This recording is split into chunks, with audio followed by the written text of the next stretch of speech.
in the sky, gazing far into the night. I raise my hand to the fire, but it's no use, 'cause you can't stop it from shining through. It's true, baby, let the light shine through. If you believe it's true, baby, won't you let the light shine through for you, for you, for you, for you, for you, for you, for you, for you. Won't you let the light shine through?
In the sky, gazing far into the night. I raise my hand to the fire, but it's no use, 'cause you can't stop it from shining through. It's true, baby, let the light shine through. If you believe it's true, baby, won't you let the light shine through for you, for you, for you, for you, for you, for you, for you, for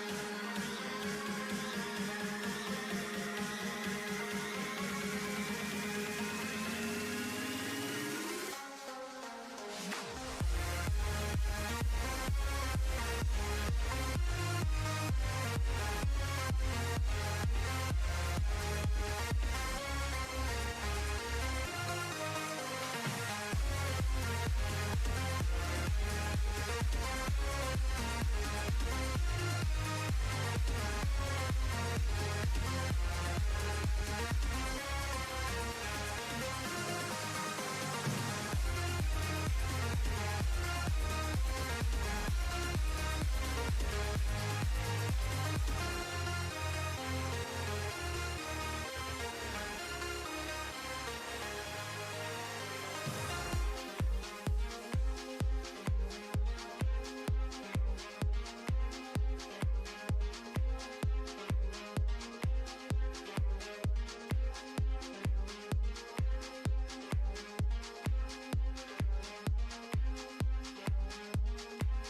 evening, ladies and gentlemen, and welcome. That's right, it's Wilson on the block, joined by the big man himself. Give him a warm welcome, Jabba. Good to be with you, Wilson. Gonna be an awesome game. Yeah. Must say that this Tuesday is treating us rather well. So far, so good, yeah. It's Flipside up against DUC, and I'm so happy to see the boys of DUC back in their swings. I remember them back in the day when they were banging heads up against the likes of BZK. Yeah, well, it's been a little bit of a tough ride for the boys, but I think they've got what it takes to actually make it through this single elim match with this Indigo tournament. So it's going to be quite an interesting game. The boys that do lose do leave the tournament. So best of luck to both teams and see where we can go with it. Yep, it is a best of 3, and this is the first one. So we shall see what's going to happen. In the interim, the draft is well underway. So let's get straight to it. And banned out first is the Shadow Demon, followed by the Faceless Void by the side of Flipside. On the other side of the coin, however, Invoker and Drow Ranger. All these heroes relatively common. What I do like seeing banned out, though, is that Shadow Demon. Well, Shadow Demon's been a really contested hero. Really, whichever team can get their grubby little hands on that Shadow Demon really tends to do rather well. So very contested. Mirana, I was about to say, is also one of the other ones that are really contested, really getting rid of that one. DUC being able to pick themselves up that one. So it's going to be rather interesting. Drow being cancelled or being banned out for the side of DUC. Could have actually gotten quite nicely with the Drow aura. So not wanting to deal with the Drow. But flip side, they come back and they say, well, they're going to take Timbersaw. Well, it's a classic. I say classic. It's within the meta to pick up that Timbersaw these days. It's a hell of a lot of nuke that you've got to deal with very, very early on. Tough to kill in the early laning stages, thanks to that reactive armor. Over and above that, I mean, yeah, okay, picking up the Mirana. These days used more as a nuker than anything else. You see Blinks coming out in Mirana quite often. Blinks, Eggs, E-Blade, she's an absolute nightmare to deal with, especially when she gets her eggs up. So Flipside going to have to be doing something special to keep her under control. Timbersaw not really revealing too much yet what Flipside are up to. We know it can be running the off lane, can be running the mid. So not yet giving too much away. So yeah, that's the strength of picking him up first. Not only is he just a pretty damn solid pick, he can contribute a great deal across the entire map. Like you say, can off lane, can go into the mid lane, and so on and so forth. But he will be joined by a Lion.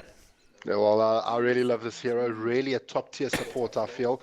He's just got that mobility, get the Tranquil Boots, gets the Blink, and he can really make so much happen with very little bit of farm. Yep, absolutely. And just judging by the amount of magical damage out there at the moment, there's bound to be something like a pipe carrier on the side of DUC. Bound to be. I say bound to be. You never know. This is South African Dota. Well, I mean, I would have maybe suggested the Husker. The Timbersaw has been picked up, so it's generally pretty good against the Husker or the Life Stealer.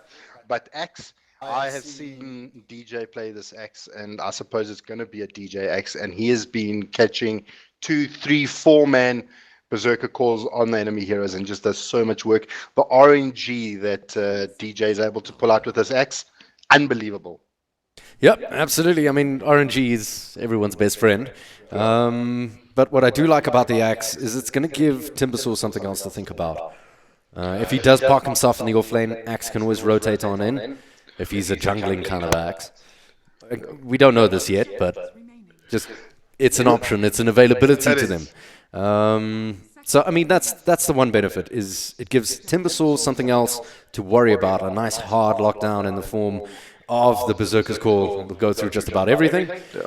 So, I mean, that's something else that Timber has to worry about if he ends up in the off lane. If he ends up in the mid lane, Axe isn't really going to threaten him all that much unless he tries some early rotations with some good smokes. Possibly with the support that we are yet to see come out of the sound of DUC. Well, we don't see DUC dealing with the Timbersaw as much of yet. I mean, we do have the Berserker's Call they have in their arsenal. But maybe something like a Disruptor or Skyroth Mage, just those pure counters to actually deal with the Timbersaw, especially if they do decide to actually run the Timbersaw in the mid. He's going to get a lot of farm, going to get a lot of levels. They need to try and somehow deal with the Timbersaw specifically. Yep, certainly. And interestingly, they're not taking care of the supports on the side of Flipside. It seems like they're more worried about the carries that could come out from the side of Duck. And it does make a lot of sense. I mean, you don't have that super hard carry coming out yet. But if I know Flipside, their bans are not just about what they want to play. It's not just about what they think will come out. It's about what they're going to be picking and what counters that. So if you're going to take out an anti-mage, kind of suggest something like a Medusa or a Wraith King. Taking out a Juggernaut could build up the Diffusal Blade. So, I mean, there's a bit of mana burn being burned out here in the banning phase. However, banned out on the other side of the coin, it's going to be the Morphling, followed by the Elder Titan. Elder Titan, very, very strong. A great aura he brings to the field. I think it's one of the last skills left that you can't actually purchase. Yeah, well, I mean, that natural order just does so much work. And I was actually going to come back to this point. I think DUC would have probably preferably to pick up the Sven, but Flipside actually gets their grubby little hands on the Sven, does huge amount of damage. We know that his cleave doesn't actually proc the reactive armor of Timbersaw, so a little bit of a deny pick coming out from the side of Flipside, and I think it can work really, really well. I mean, he can really stand toe-to-toe with the axe should he get whirled away. If he gets his Warcry off, does get his guard strength off, so he can do really well against so far what Duck is bringing to the table. But I mean, there is still a Slark in the pool. Need I say it?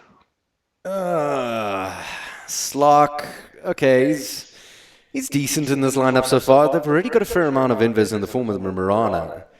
I don't know. Look, I mean, they do have quite a bit. I mean, we can look at Dak now also picking up the Medusa as well. Yeah. It does really do wonders against Finn as well, especially It's because gonna- Finn is so aggressive. As soon as Finn jumps in, we're going to get the Stone Gaze. The reason I'm laughing is because if they pick up the Medusa now, Flipside ban the anti-mage. and that would be completely devastating for. No, for but the it's side of the side. it's unlikely. In the laning phase, the line would butcher her, unless of course she ends up going mid. But I mean, we'll see what happens. The cookies hasn't yet crumbled. Yeah. Bane picked up. But classic combo coming out from Duck, the Mirana Bane, sleep into arrow. I mean, which team cannot actually deal with that? And I mean, I think between these two heroes now, they do have some form of way of dealing with the Timbersaw. They've got the Nightmare, they've got the Fiend's Grip. With the Fiend's Grip or the sleep onto the Timbersaw or whoever their target may be, is going to be pretty epic. But you see that little thing we did right there, where you said Timbersaw, I said Sven. It's already telling me one thing, and that's Bane's got too many babies to babysit. Yeah. Bane, I mean, he's great for single target, great for penetrating spell immunity. So I mean, if Sven picks up a BKB, that's not going to be an issue.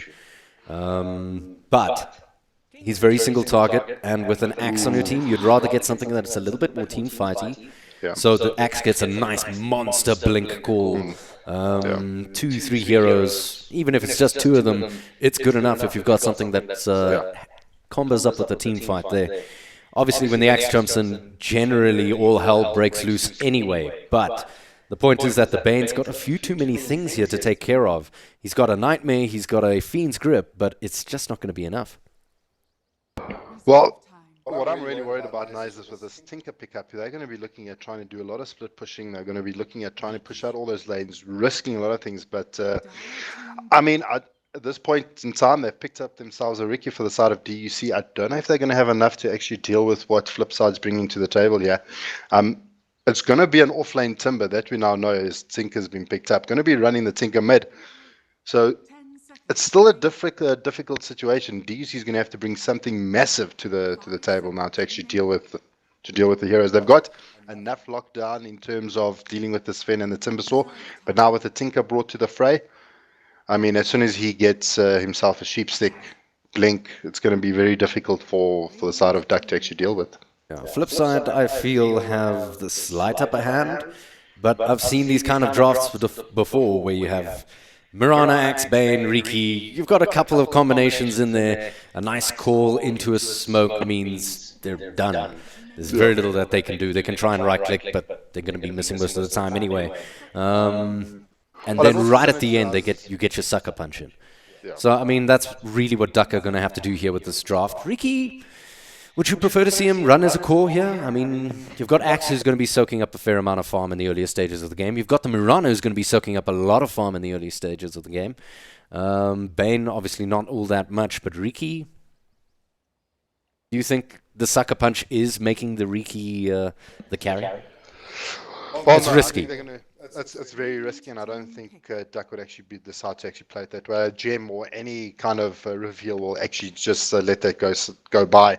So I don't think they're going to actually run a Ricky as a core. They'll probably run him in a position 4 and allow something else to come along and actually farm the lane for DUC. So big heroes that they can still jump on that's still available in the pool. I see they've banned out the Terrorblade. That was actually a viable option for the side of DUC. Really?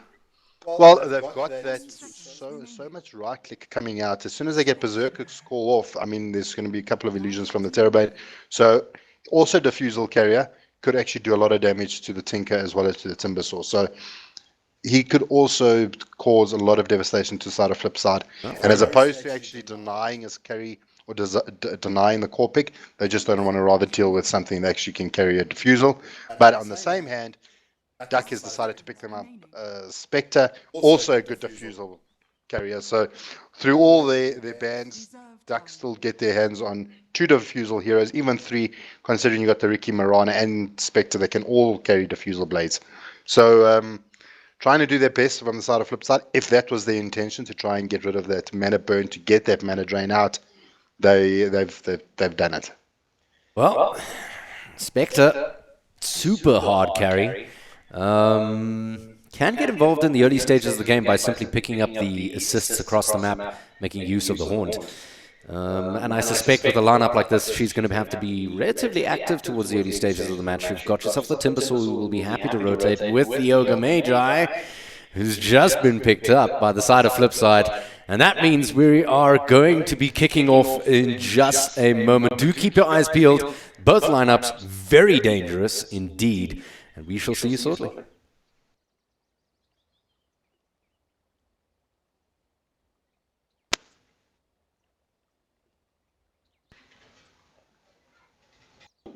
And as usual, we kick off with the traditional, how do we put it? With the traditional pause in South African Dota. Well, talking about the drafts, we do have a few final wrap-up thoughts. Riki is a bit of a contentious one. Probably playing 3rd role here, or 4th role. I see him going to be played as the 4th role. Probably is Bane going to be playing 5. They're going to try and get as much farm as they can on the Axe. They're going to have to be. They're going to have to try and focus a lot on the. Just give me a second, quick. Apologies. Yeah, they're going to have to put out a lot of focus onto. You were saying the. Which guy? Well, they're going to be putting a lot of. They're going to need to get a lot of farm onto the Axe. They need to prioritize the blink on the Axe. As soon as they get that blink, they're going to be looking at taking fights. What I do like about both sides, both teams, is they got generally a mixture between low cooldowns on ults, and they're going to be ready to fight constantly. Yeah, certainly. And well, in the other side of the coin, however, you've got yourself Timbersaw. Which always difficult to deal with. How are they going to deal with him other than the 1 or 2 bits of silence or lockdown they have? Well, the Timbersaw, they're going to have to be trying to actually get that synergy and then trying to make sure that they can try and get those specific lockdowns, use the Ricky Smoke, using the arrow, using that Nightmare, getting that Fiend's Grip, and then just trying to make it all work together so that they can get that specific kill on the Timbersaw. It's the specifics that the side of Duck is going to have to actually make plays, get that smoke perfect, trying to get that, land that arrow, get that Fiend's Grip. They've even got, I mean, something we haven't even spoken about is the Enfeeble from the side of Duck. They can just throw that onto the Sven and he's going to be hitting like a little church mouse. Something that's not really going to be, something that's really going to put the Flipside in a little bit of a predicament at the moment. But First Blood has gone down in the top lane we've got the loss of Axe. They did find him in the top lane, surprisingly. DUC now trying to actually run away, as Wilson actually just does come back to us. Apologies for all that, boys and girls, but yep, not even the horn gone yet, and 1-1 already. Duck clearly not happy to sit on their side of the map, so let's quickly introduce them before any more blood spills. On the side, did you see that? Broken smoke immediately, poor bastards. Fook will be picking up that Lion in the interim. Rabbit Dog will be picking up the Ogre Magi for the side of Flipside. On the bottom lane there will be Pen Ace Dota. And towards the top lane, Rax is going to be picking up his Timbersaw. And I've seen him play Timbersaw many times. It's absolutely terrifying. Take us through the mid lane. Well, for the side of DC, going to be playing on the Radiant. In the mid lane, we've got Isun going to be playing on our Kitty Cat. Going to go toe-to-toe against our Tinker. In the bottom lane, we've got CKY going to be playing our Ricky. On the bot, the Wormy's just going to be dancing around there on the Bane. And the carry legend himself is going to be playing the Spectre. And last but not least is going to be the Axe in the top lane, the DJ RS. Well, what do you think of this lane matchup here? I mean, Rax doesn't mind usually stepping up and getting a few right clicks in if he's up against a melee hero, but this time it's an Axe. Do you think this is the right laning choice for the side of Duck? Sticking the Axe up here? I think it's going to be a little bit tough, but I think as it goes, it's going to be tough for actually both heroes, because if DJ can actually start getting that lane cut, start putting a lot of pressure on the tier 1 tower, Timbersaw is going to have a little bit of a tough time. He's going to be farming creeps under his tower, going to probably reduce the amount of farm that he potentially could get.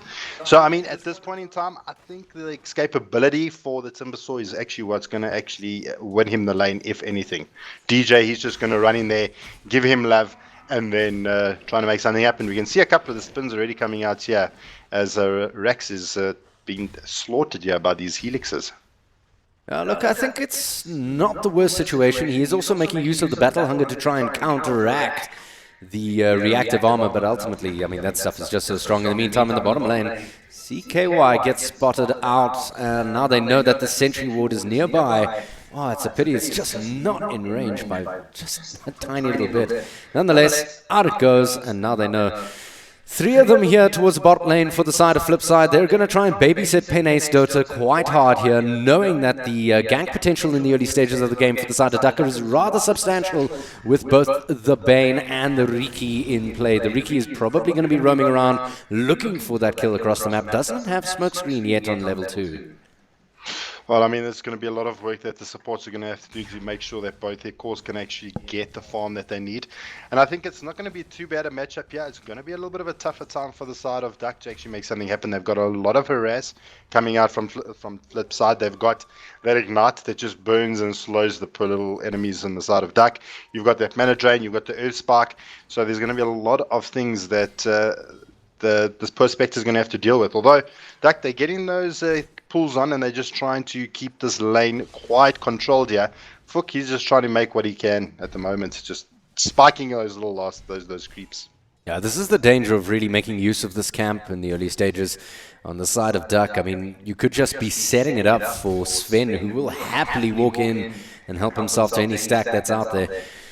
What does concern me, though, is the battle for mid.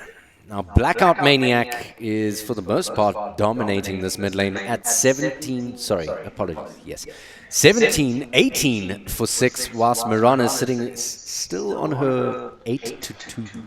Now, it makes a lot of sense. Every time she steps forward, I mean, she just picks up a laser, she picks up rockets, and she can't really stick around. 1 or 2, 3, 4 right clicks, and it's all done and dusted.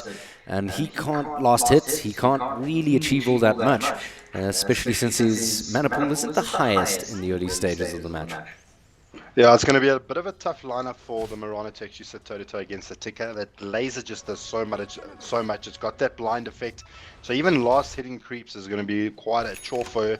Just earlier, while we were running through that action in the bot lane, she actually did have to return back to base with very low HP. So Tinker doing some good work, getting her HP low and actually getting her back in the lane. And that's why we actually saw Ricky, which he is now actually come to actually help out.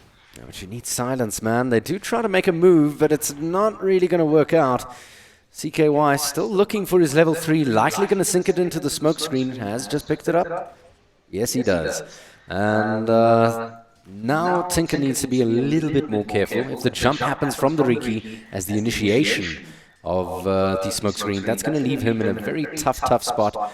And that's going to make the laser and the rockets come out a little bit later than he would like to. Anyway, nonetheless, towards the top lane, Rax is still the... Oh! Yeah. Laser rocket to the face, just getting too close to the Tinker and did bring him down. Yeah, certainly, and even though he is a problem to a Tinker, he is still incredibly squishy, the Riki, and ends up just feeding away the kill to Flipside. 2-1, 5 minutes and 27 seconds in. Looking in Flipside's favor, it's got to be said. Absolutely. I mean, looking at the last sets compared to the Spectres, Sven's really getting a lot more out of the lane than what the Spectre is. So it's going to be a little bit of an uphill battle, but we know that if it can get to that point where the Spectre can get those items, those crucial items, it's going to be a bit of a tough one. We do see that the Spectre is actually starting to build towards a Vanguard. So I don't know if she's going to jump onto the Radiance on the back of that, or if she's going to jump onto the Diffusal. We'll wait and see what Legend actually decides to go Fook to. in a spot of trouble here. CK Wade has got him out. Oh, the stun comes through. It's going to delay it just a touch longer. Is he going to go for the Rosh deny? Yes. Hit me, Rosh, baby. Oh, yeah. Oh, nice little deny for him. Very nicely done. Double damage will be helpful for CKY, but I somehow suspect that Flipside know it's coming. Yeah, they really shouldn't hang around. Come on. Really? Yeah. I guess they're that strong. Well, they don't seem to be too concerned just yet. They do actually have the sentry being just put down there by Fook. Oh, they're going to catch him out, CKY. Stunned to death and just doesn't make it out. It was a nice little plan. Make some distance, try blink to your ally to get out of trouble, but ultimately the Ignite does what it's designed to do. That extra little bit of damage as Legends getting jumped on. Out comes 1 stun, 2 stuns, 3 stuns now from Penes. Dota's going for it. He does manage to take down the Spectre, and that is an important kill for the side of Flipside, and everything has gone absolutely pear-shaped for the side of DUC here in the early stages of the game. 4-1 at 7 minutes in, and not looking good at all. In the interim in the top lane, two people though here. The DJs is going after Rax. Rax has healed up quite nicely, so this could be a turnaround. Doesn't have the mana. There's the mana boots. Ooh, the silence comes through from CKY just in time to stop the Whirling Death. It's not going to be enough though, as Blackout Maniac comes on in, helps himself to another kill thanks to the laser and the rocket combination, and now the DJs has to get on out of here, and damn, that was close indeed. Oh, that was a crazy fight from bot going to top, but still in the top lane. He's going to re-engage. Why? Why? Okay, I suppose nobody has the mana. Exactly, he has to engage again. Yeah, I suppose. If you're that angry, you don't have an option. Well, that's the way this cookie's crumbling at the moment, 5-1, and Riki desperately trying to make things happen across the map. Not really working out for him just yet. We'll see if it does. However, the Tinker's probably going to take another bite of the axe top, thanks to that invisibility rune. We shall see if it does happen. Well, again in the top lane, DJ is just not giving Rax an inch over here, but Blackout Mania does find out the axe, a laser to the face, and does drop DJ. So kills going left and right in favor of Flipside. This is not exactly, but now again, laser in the bot lane. Oh, he just got caught out. Okay, something desperately needs to change here from the side of DUC. They are slowly but surely losing this one, hands down. They've lost the top lane now with that kill thanks to that rotation. They lost the mid lane just out of sheer nonsense, to be honest. It's just because the Tinker's just so damn strong in the early stages with that laser.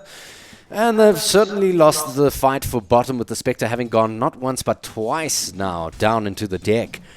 Something has to change. If you were them, what would it be? Well, at the moment, they've got nothing to actually deal with the Tinker. It's going to be very difficult. But before that happens in the mid lane, Blackout Mania does get taken out. And there we go. Nice little gank coming out from the side of DUC. Had the Rick in the vicinity and then just using that haunt to get that Spectre in, trying to get her a couple of levels as well. Yeah, that was essential. I mean, he was starting to run away with the boat there. Fortunately, though, at least DUC managed to take a bite out of the apple of F3A. But it's still quite a way to go. Now the DJRS still looking for his blink. He's at about $1,200 off that. The moment he gets that blink, I suspect he will have to start getting a lot more active across the map, probably ganking the Tinker at any opportunity he can possibly find. Yeah, he's gonna have to do some wonderful work to try and find that Tinker. I mean, at the moment, the Tinker does actually is almost building towards a BOT. He's sitting a little bit short, 1,000 short of a BOT. So until that actually happens, DUC has a bit of an opportunity to get these ganks on to try and get those pickoffs. Even with that said, I mean, still having a TP in the inventory. I mean, we saw that earlier kill that she got on the Ricky. I mean, she can still be quite mobile, but not the best timing on her BOTs just of yet, opting to obviously go for the Soul Ring first. Until the Tinker can actually get her BOTs, we'll be seeing a little bit more of a passive side of Flipside. Until that happens, until the BOTs come out, it's going to get a lot worse for the side of DUC. Not saying that it's already been an absolute bloodbath. And on that note, Rabbit Dog is sitting towards the top lane, maybe looking to make something happen onto the DJ in the form of that axe. Out comes a nice Whirling Death. He doesn't have the stats now thanks to that Whirling Death. Oh, nice little call. It's going to buy him another few seconds of life. The spins were not with him, however. And the Riki there just a touch too late without the mana to really get the silence off. That's going to mean a very, very dead boy burger. And Bane's going to be joining him in the grave if he's not careful. Yeah, this is a very tough situation. I mean, the Ricky did come in, so did Wormy on the Bane. I think it was just a little bit too late to actually get some support in there for the axe. But at this point in time, I think that Blink Dagger is going to be so crucial on the axe. I think they need to actually just sack the top lane and actually just jump into the jungle, get that farm, get that Blink, and then start making plays from there. But until that happens, things are going to go. But now Legend being engaged on in the bot lane. Yet again, getting caught with his pants round down his ankles. And, yep, Lion's going to walk away with the kill. It's a 9-3. It's the amount of disables sitting on this lane. Just this lane. I mean, it started out as a tri-lane. All three of them with a fat stun. A good, strong, reliable stun. Fook, obviously, with the Hex. Absolutely reliable. You have to be somewhat downy to miss the Earth Spike, but it does happen. And, I mean, you've got Stormhammer, you had the Ogre there, who obviously has one of the most reliable stuns in the game in the form of the Fire Blast. You could not leave that Spectre alone. No, unfortunately, needs to be babysat, and she just needs to be looked after. And as soon as DUC leaves to try and support the X top, they kind of leave her vulnerable. But now Wormy in the top lane gets that Fiend's Grip off. There comes the Haunt. Oh, they might be able to walk away with something. Oh, the call's good. The dunk didn't even land. Legend walks away with the kill there. And that couldn't have gone better for him, since he's desperately looking for something else now. It's not about 13 minutes in. Even though he's gone down a couple of times, he's still sitting with a Vanguard and $500 in the bank. It's not bad. Not too bad, and he's actually getting a little bit more tanky, so it's going to be a little bit more difficult for the side of Flipside to actually deal with him. So, I mean, at this point in time, things on Flipside, they do have those big stuns coming out for them. They can really control the team fights. For the side of DUC, I mean, they've got a lot more, let's say, control in terms of the Ricky smoke. They can really use that to focus out Flipside to actually avoid from actually bringing on the fight. I mean, if they see a Tinker coming in, they can obviously smoke it up. Or if they see the Ogre and the Lion approaching from the one side, smoke pops out. So, I mean, I feel that DUC do have the tools in their arsenal to actually make it out. I have faith in DUC. They've got the tools. They've got the tools. So it's not counting them out at the moment, and we know Spectre can farm. Speaking of tools, Fook making the axe look like a tool at the moment. Oh, that fish was good. There's the call. Is it coming? No, it's not. The sleep was good. And that might be the disengage he was looking for. He's not going to get it, though, as Rax cuts him off. And now Fook is in a spot of trouble, but yank! And good night, sweet prince. Rax is going to walk away with yet another kill onto the axe as the Sven hits the deck in the bottom lane. In the meantime, Wormy trying to deny himself with the Nightmare. Not going to happen with Blackout Maniac walking on in and killing him down. Lion coming close to his death. But at the very least, they managed to get the consolation prize in the form of the Sven's head in the bottom lane. Well, I mean, at that point, I mean, Bane walked away. He knew it was going to go down. I think at that point, the Bane should have just turned around and at least traded his own life with the life of Fook. So, I suppose a good thing for F3 walking away with Fook staying alive, and bad trade coming out from the side of Duck, using a little bit more lives. Invis used up from the Mirana there. She's trying to get out of dodge, using up bottle charges, making herself visible, and picks up the haste. Should be just A-okay, but close, and they should know that there's plenty of detection on the side of F3A. They are prepared to take on a Riki and a Mirana, so you can't really rely on that to escape all that much. I would be using it a little bit more aggressively and trying to get into this jungle area, try to catch someone with their pants down from the back rather than using it as a disengage maneuver. Still, it saves her life, so can't falter there. I mean, whether you use the Moonlight Shadow to actually get a kill or to actually survive a kill, I suppose it's the same trade, denying that amount of farm on that hero that would have brought it down, or actually using it to escape. I think it's a fair trade, although now that opportunity is down for the side of Duck, and then it's going to be a little bit difficult. But now Axe, seeing he's picked up his Blade Fury as opposed to his Blink, obviously knowing his Blade Mail as opposed to his Blink, it's not giving them the opportunity to say, well, look, I'm not struggling to get into position, but let me rather return damage to you. So without the Blink pickup, that Moonlight Shadow now is going to become even more imperative to make sure that he gets into those right positions where he can get those calls off. Yeah, but look, I mean, it's not that kind of match. He's been jumped on quite frequently here. And to be honest, I think getting the Blade Mail first, good idea, especially considering there's a Timbersaw on the map who does not want to receive the damage he gives. And oh, what a great arrow there in the mid lane. Rabbit Dog is going to be stunned forever. In comes the Haunt. The Haunt's decent, and it's going to buy them the time for Axe to walk on in and get the final spin to kill him. Fook, though, is in a spot of trouble there. Oh, Fook. And he's going to go for the finger, but will go down, not really achieving all that much. Probably should have gone for the Mirana instead. Slight misplay there, nonetheless. All the rest is continuing. Blackout Maniac now in a spot of trouble. He gets Fiend Script up, and he hits the deck as well. That's not good news at all for the side of F3A, and things are suddenly falling apart. 8-11. Sven's maybe looking for a piece of this in the form of a Stormhammer, making Rax do all the damage.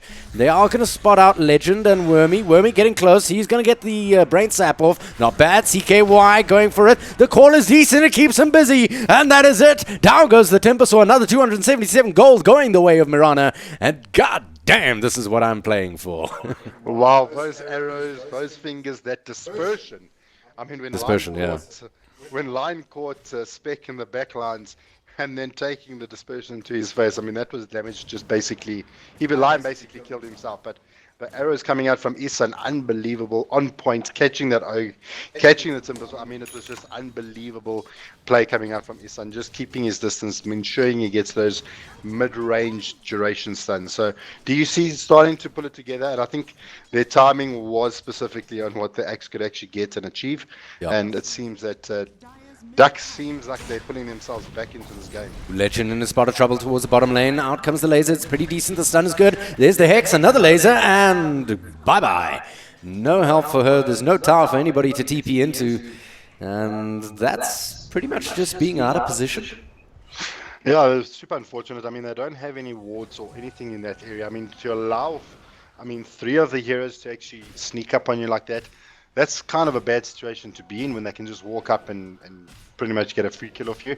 They need to start getting that vision up around the map, especially where Spec is farming. If Spec is in the jungle, get the jungle dewarded, put the wards up, make sure they can see that approach. But Axe getting their blink now of eventually going to make Duck completely combat ready and want to be looking at taking kills on the back of this blink pickup.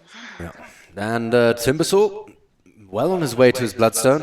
Spot of good news for him. In the interim, however, Mirana heading towards that Aghanim Scepter. Not all that far. There it is. Finally does land at the same time as the Bloodstone, in fact. And taking a look at the Sven. He's dropping very low there in the jungle. The DJ's looking for it. There it is. The dunk is good. And it's all done and dusted for him. Another very important kill for the side of Duck. So they're not out of this game at all. In fact, they've been making more kills than the side of F3A in this stage of the game. They do go for the aggressive invis this time around. Out comes the Sentry Ward. I think the guys smell it coming. And could they make something happen off the back of this? Axe is in a great position, but the invis does wear out. I mean, a brilliant fight still. Yeah, we got another engagement. He's going to get called. Yep, the call was good. It's going to catch 2, not 1, but 2. There's the other one. The dunk is good there from the Axe onto the Ogre Magi, and that's going to buy Mirana the kill onto the Timbersaw as well. That's a 4 for nothing. Not good news for the side of F3A at all. That's going to put DUC in the lead in terms of kills. Quickly taking a look at the net worth graph, you can see what these past 3-4 minutes have done to the side of F3A. XP now in the favor of DUC by about 2 grand. Net worth was at minus 3,000 for the side of DUC. Now they are leading by about 1 grand. It's pretty damn good news for them. And not only that, it's just going to get a lot worse. I mean, in that last fight, Isan just revealed that he had actually picked up his ag scepter as well now. So we're going to be seeing 8-second star falls constantly. And this is going to be good news for the side of DUC. Yeah, it's going to explode his farm. Yeah, and then the XP graphs are just going to explode for Isan. And then we'll probably see what he actually jumps into and what he starts actually progressing to.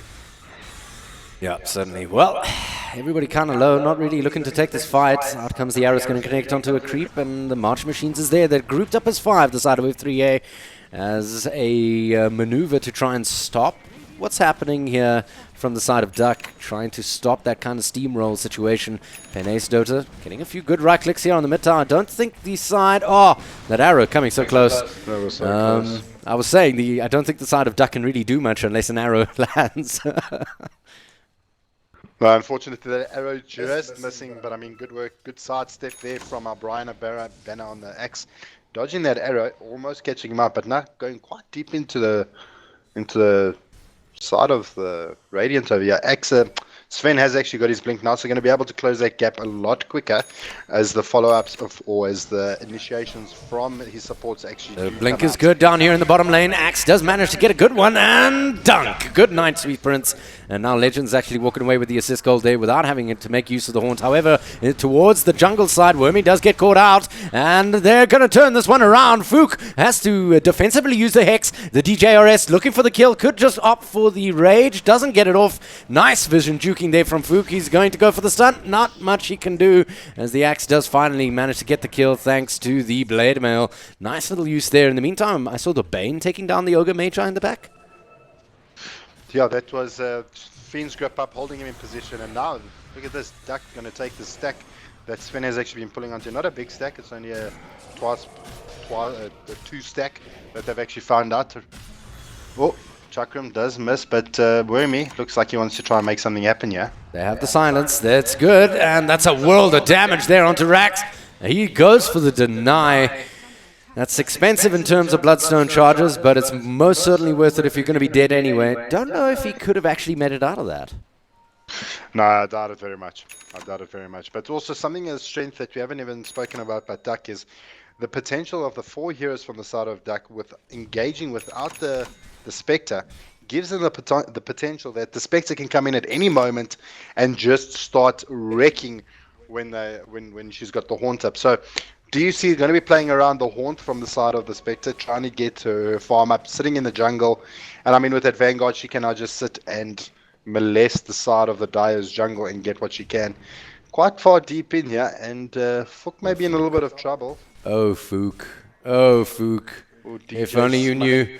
Yeah, well, Penes Dota's there as well, and now Reiki's nearby. Out comes the silence. It's a good one onto the Rabbit Dog, and that's going to stop him from getting anything done. Out comes a great call. That's going to catch 2. That's going to facilitate the kill from the Axe onto the Ogre Magi. Now the charge is on to Sven. Good night, Sweet Princess. The Spectre walks away with not 1, but 2 kills here in the front lines, even though he is on 60 HP. That took a considerable pair of brass balls on his side. Nicely done to the Spectre, and it is Legend playing it, and there's a reason why he calls himself that. The legends. Did spectacularly well, but you gotta remember when the Tinker jumps onto a Spectre and tries to solo against the Spectre, taking so much extra damage from that dispersion, as well as the Spectre's got the Blade Mail, gonna be doing a lot of damage back to themselves, to himself. It's gonna be very tough for them to try and lock down the Spectre, especially trying to get that solo kill off that generally a Tinker's pretty good at. Yeah, and item of the match for the side of DUC, definitely the Blade Mail. I cannot fault that at all. There's just so much that it stops. There's a lot of nuke out there that, honestly, they don't want to get back. That's good up against the Timbersaw towards the early to mid stages of the game. Great against the Lion. Great against the hard-hitting Sven, because it does penetrate the BKB. And even better up against the Tinker. Absolutely. So Blade Mail definitely item of the game for the side of Duck. Great item choices here. Axes usually are tempted to pick up the Blink first and then go for the Blade Mail, irrespective of what's happening. And I feel that the side of Duck hasn't made that mistake here. Beautifully done.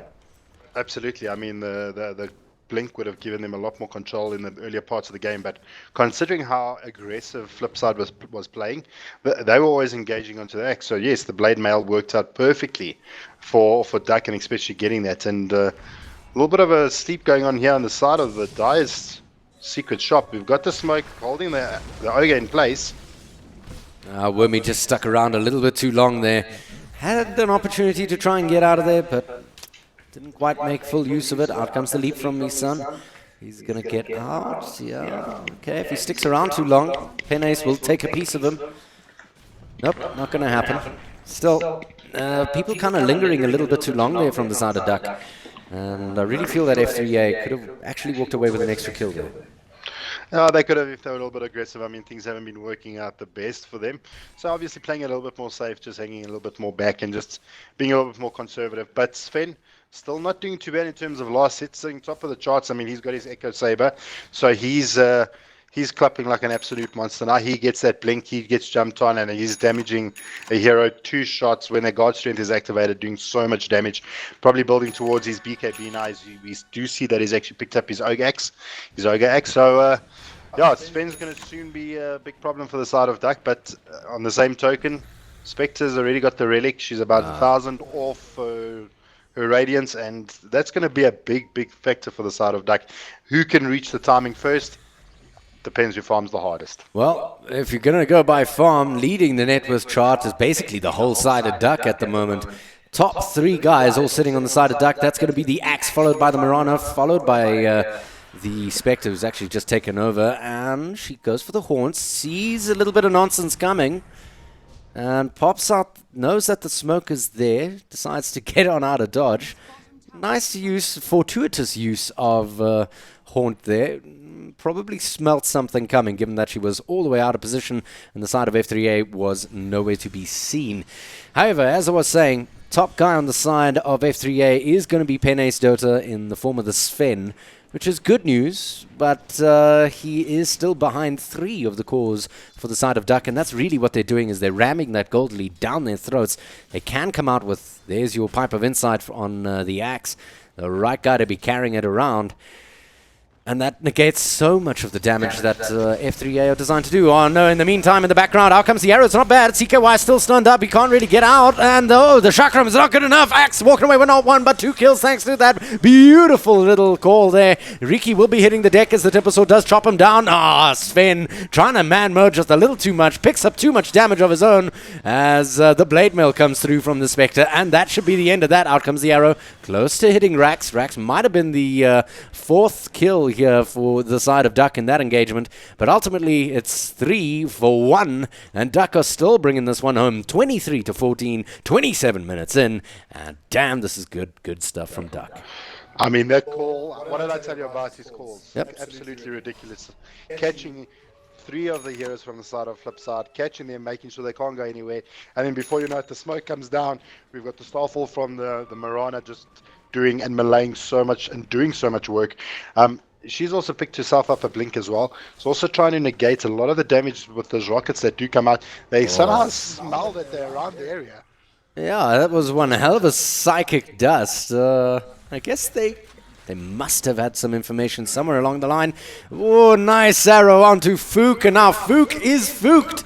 And good night, Sweet Prince. Miran is going to walk away with the kill. Nice assist for Legend as well, as he's going to go forward. He does get the kill onto the Tinker thanks to the Radiance Burn that he's just picked up. 1,500 bucks in the bank after having just picked up a very expensive item. Good God in heaven, that is very farmed for Respect at 29 minutes.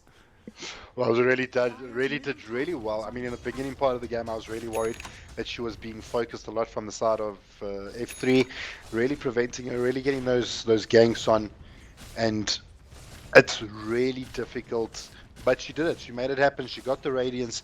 She got what she needed, and now it's going to become very difficult for F3 to actually make it work. So I mean, good job on the spec, making it happen. And I mean, that Radiance is now just going to accelerate her farm. So now we've got both the Mirana and the spec sitting top of the charts with two massive items that just completely accelerate their net worths exponentially. Yeah, absolutely. Out comes the aggressive Blinks, possibly trying to catch someone who ill-advisedly is coming towards this bottom tier 2. Losing this tower means they do lose a little bit of control over the Rosh Pit, which is what I suspect DUC will be looking towards relatively soon. Legend certainly can do it very, very quickly, given the damage he's going to be outputting with that Diffusal Blade to boot. Okay, alright, they're going to opt to go for it now. I guess. Flip side, not much they can do. Not much they can do, or not much they want to do. I don't think it's anything they can do at this point in time. I mean, we've got all the heroes up. It's going to be a little bit of a tough rush pit fight. The two supports from F3 can't get close enough to actually do anything. We've got the blink on the line, so you can help initiate. But the Ogre Magi are going to be running in a little bit late, so I think it's just a rush fight that F3 don't want to take at the moment. I mean, DUC is convincingly doing very well, and just don't want to give them a further lead. It would be worse to lose a rush fight, and then on top of it, losing the Aegis as well. So I think just willing to back it out, rather look at defending the higher ground. I mean, something else that we haven't even spoken about is the Tinker's defense for the higher ground is also just superb. So, I mean, DUC isn't out of the woods yet. Still to break higher ground is going to be very difficult for them. So they're going to have to look at maybe getting one or two pick-offs, maybe get that split push from Spec to push in the one lane. And then when a fight breaks out, then either Haunting or continue pushing. We'll just see how the game actually does develop, but we can already see the siege has begun for F3 defending that bot lane, preventing anything further coming out from DUC. Yeah, and it's going to be the slow bleed, I suspect, here, unless somebody does get caught out. If someone does, it's going to be the Sven, who's currently parked himself way out into the dire jungle. If only they knew, the side of DUC, that would be the right pick-off to pick up before charging up onto the higher ground. Despite having Tinker, they could easily do it. Legend running around with an Aegis and the Radiance. That's a lot of damage just from the passive burn that they will have to contend with. I don't know. Sitting on the side of F3A, what would I be doing at this point? Just allowing the Sven to actually get the BKB. He's taking so much damage. Still not going to help with the Blade Mail. Because, I mean, let's be honest, the thing that's really been burning them is the Blade Mail. It's not only the Blade Mail, they're going to try and avoid the Axe Call, but then the Mirana Starfalls is just also doing so much magic damage. We see Timbersaw trying to build towards the pipe. It's not happening quick enough. He needs to get that BKB to completely negate that Starfall that does come out. I mean, and now Mirana is building towards the E-Blade, going to be even worse for Sven. If he hasn't got his BKB in time, going to be doing so much damage to him. So that E-Blade is up, ready to rock and roll. It hasn't been revealed yet. This is probably going to be the first fight it's going to be revealed. So going to be very interesting for the side of F3. And there we go. It is revealed in the top lane. Oh, the call was looking for it onto Rax. Not going to happen. He does deploy his Blade Mail to try and dissuade any more hits. CKY jumping on in, but Spectre's there. Walks in, takes the kill on the Timbersaw somehow. And that Legend is doing it. Mirana walks away with the second kill onto the Ogre Magi. Lion melting away into the background there, thanks to the Riki's wily ways. Nice little aggressive call there coming through from the DJs. He's going to be doing pretty damn well. He's got his back up there. Legend comes on in. Axe finishes him off with a good dunk. Rax now offers up his life. And it's all done and dusted. That's going to be 5 men down, but a buyback there on the Sven. He's here, he's angry, and he's not really going to achieve all that much. Out comes the laser rocket combination, also almost taking down CKY. Has to be careful, there is a tower in the way, and he knows he has to step very lively. The Tinker will happily take a piece of him. Out come the rockets, not going to happen. Nope, no, definitely not. Ah, nice call into the aggressive lane there. Nicely done, and down he will go. Yet again, hitting the deck will be Rax, and Penace left with nothing to do but quietly smack away and try and do what he can. I mean, the Sven usually whacks away a huge amount of damage, but he's tickling at the moment. Why is that?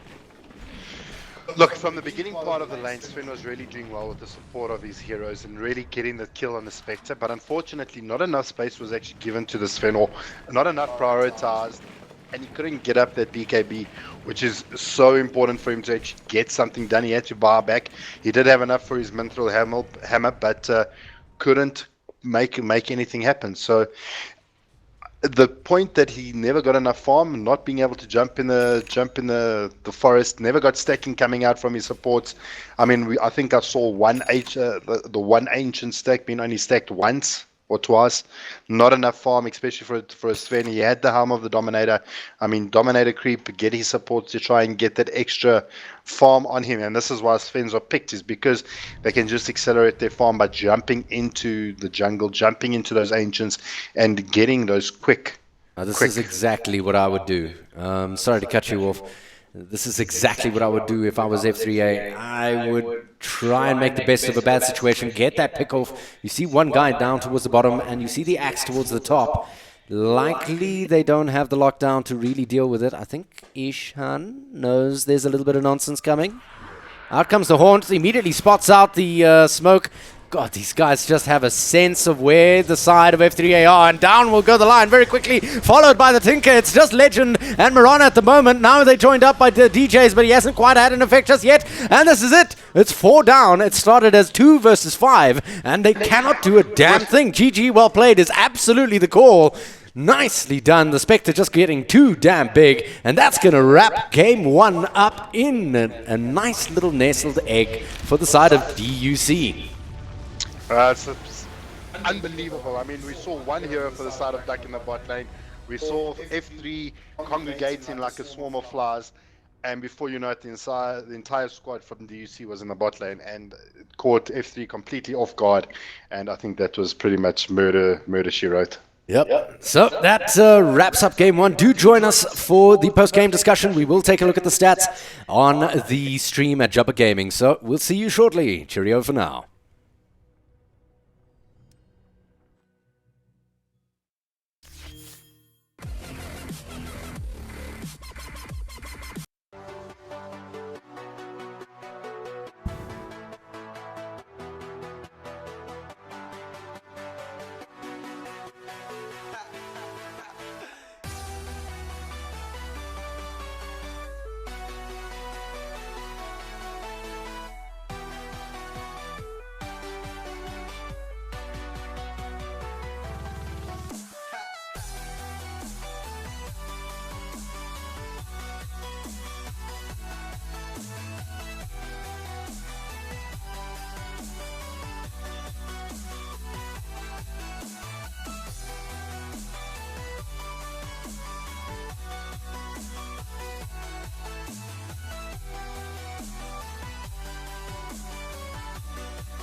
Welcome back. Well, that was one hell of a show from the side of Duck. That looked pretty lost, I think, until right at the end. I think the supports from the side of F3 did unbelievable work in the beginning parts of the game, really getting those pickoffs on the spec, really trying to hinder a farm, not getting much out of it though when it started getting to the mid game, because the spec started getting the farm, started getting that Vanguard, got her blade mail, which did so much work. I mean, if we just look at the MVPs for both teams, I think for the side of Duck, DJ played unbelievably well, just because he got so many calls off. He was just being able to find those specific hero pickoffs that were so necessary to make those big plays happen. And then Spectre, just the legend playing the Spectre, was able to just get that farm, accelerated farm, finishing off with the Radiance on the side, on flip side. Tinker really trying to do the most that she could have, but inevitably the Sven not getting enough farm at the end of the day and really struggling to get what she needed. So the screen that's been pulled up at the moment, we can see according to the stats what the sad story and the sad situation that it was just strangled. He was just strangled for farm. I mean, you were mentioning the early stages of the game. When things looked solidly in the favor of Flipside, and you can see it there reflected on the graph. Just this little dip here, it looks very small by comparison to the rest of the graph, but sitting in this position, F3 was looking very, very solid. So my question to you, what the hell did Duck do?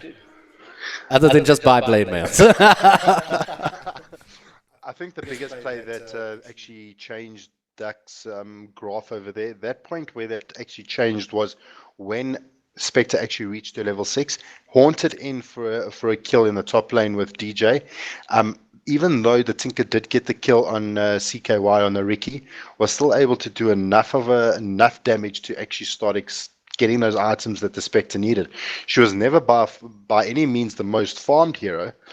At one point, the Sven was actually doing a lot better. I mean, you can see it now being pulled up.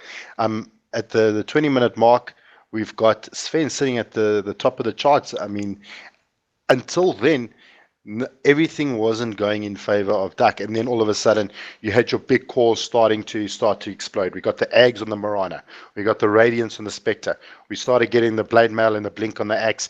I mean, let's not even forget about the pipe pickup for the Axe as well. I mean, negates a lot of the damage being outputted from the side of F3. So Duck inevitably dealt with the heroes of F3 in a very good way. And Wormy on the same hand, picking off those specific Fiend's grips. I mean, just being able to catch those heroes specifically. Yeah, certainly. And let's not ignore the builds, namely the item choices. Going for that blade mail first on the axe was just necessary and perfectly done. Nicely done. So, man of the match, sitting on the side of the winners. Has to be the Axe, I think. Absolutely. I mean, I think he did really well against the Timber.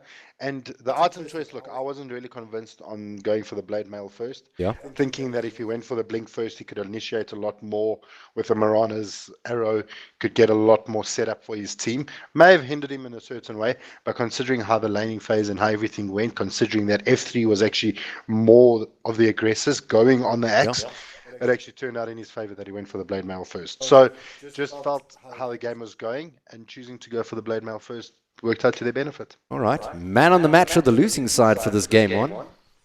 This is a slightly more contentious issue. It's a little bit harder. So I think the person with the least feed is probably the winner. I'm probably going to say Blackout. He played really well. He did pick up those early kills, and eventually, I mean, he was getting kills on the Ricky. He killed the his early rotations and his laning phases went great. So I think just for the side of FD, what he got achieved. I mean, I can't consider the Lion or the Ogre, just for the fact that, I mean, I never saw much being done in terms of supporting the Sven, not getting those camps stacked, not doing much more than that. Rex, I mean, the Timbersaw, he was just doing Timbersaw things, but I mean, the presence of mind and the game sense that Blackout Maniac actually brought was a little bit better than the rest of his team. All right. Well, that's going to wrap up post game one. We are going to head on into game two, so do join us It is going to be a lot of fun. We will see you there very shortly.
Welcome back.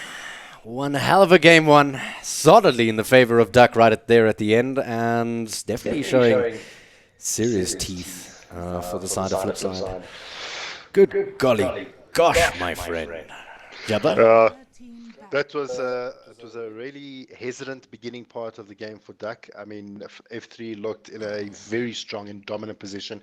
At one point, they were sitting, I think, 9-1 at about the 10-minute mark, and then all of a sudden, Duck just being able to turn it around, find it, get those supports, get those rotations, and actually started turning the game around as soon as they started getting those big items up on their heroes. And I mean, inevitably, you've heard it on the stream, you've heard us talk about it in game.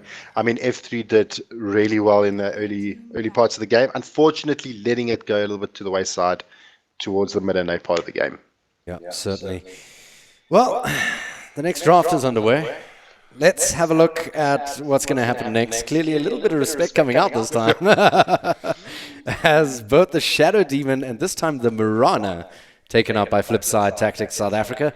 On the other side of the coin, however, Invoker, Drow, also very common stuff. Invoker, very, very versatile. I mean, he's a classic.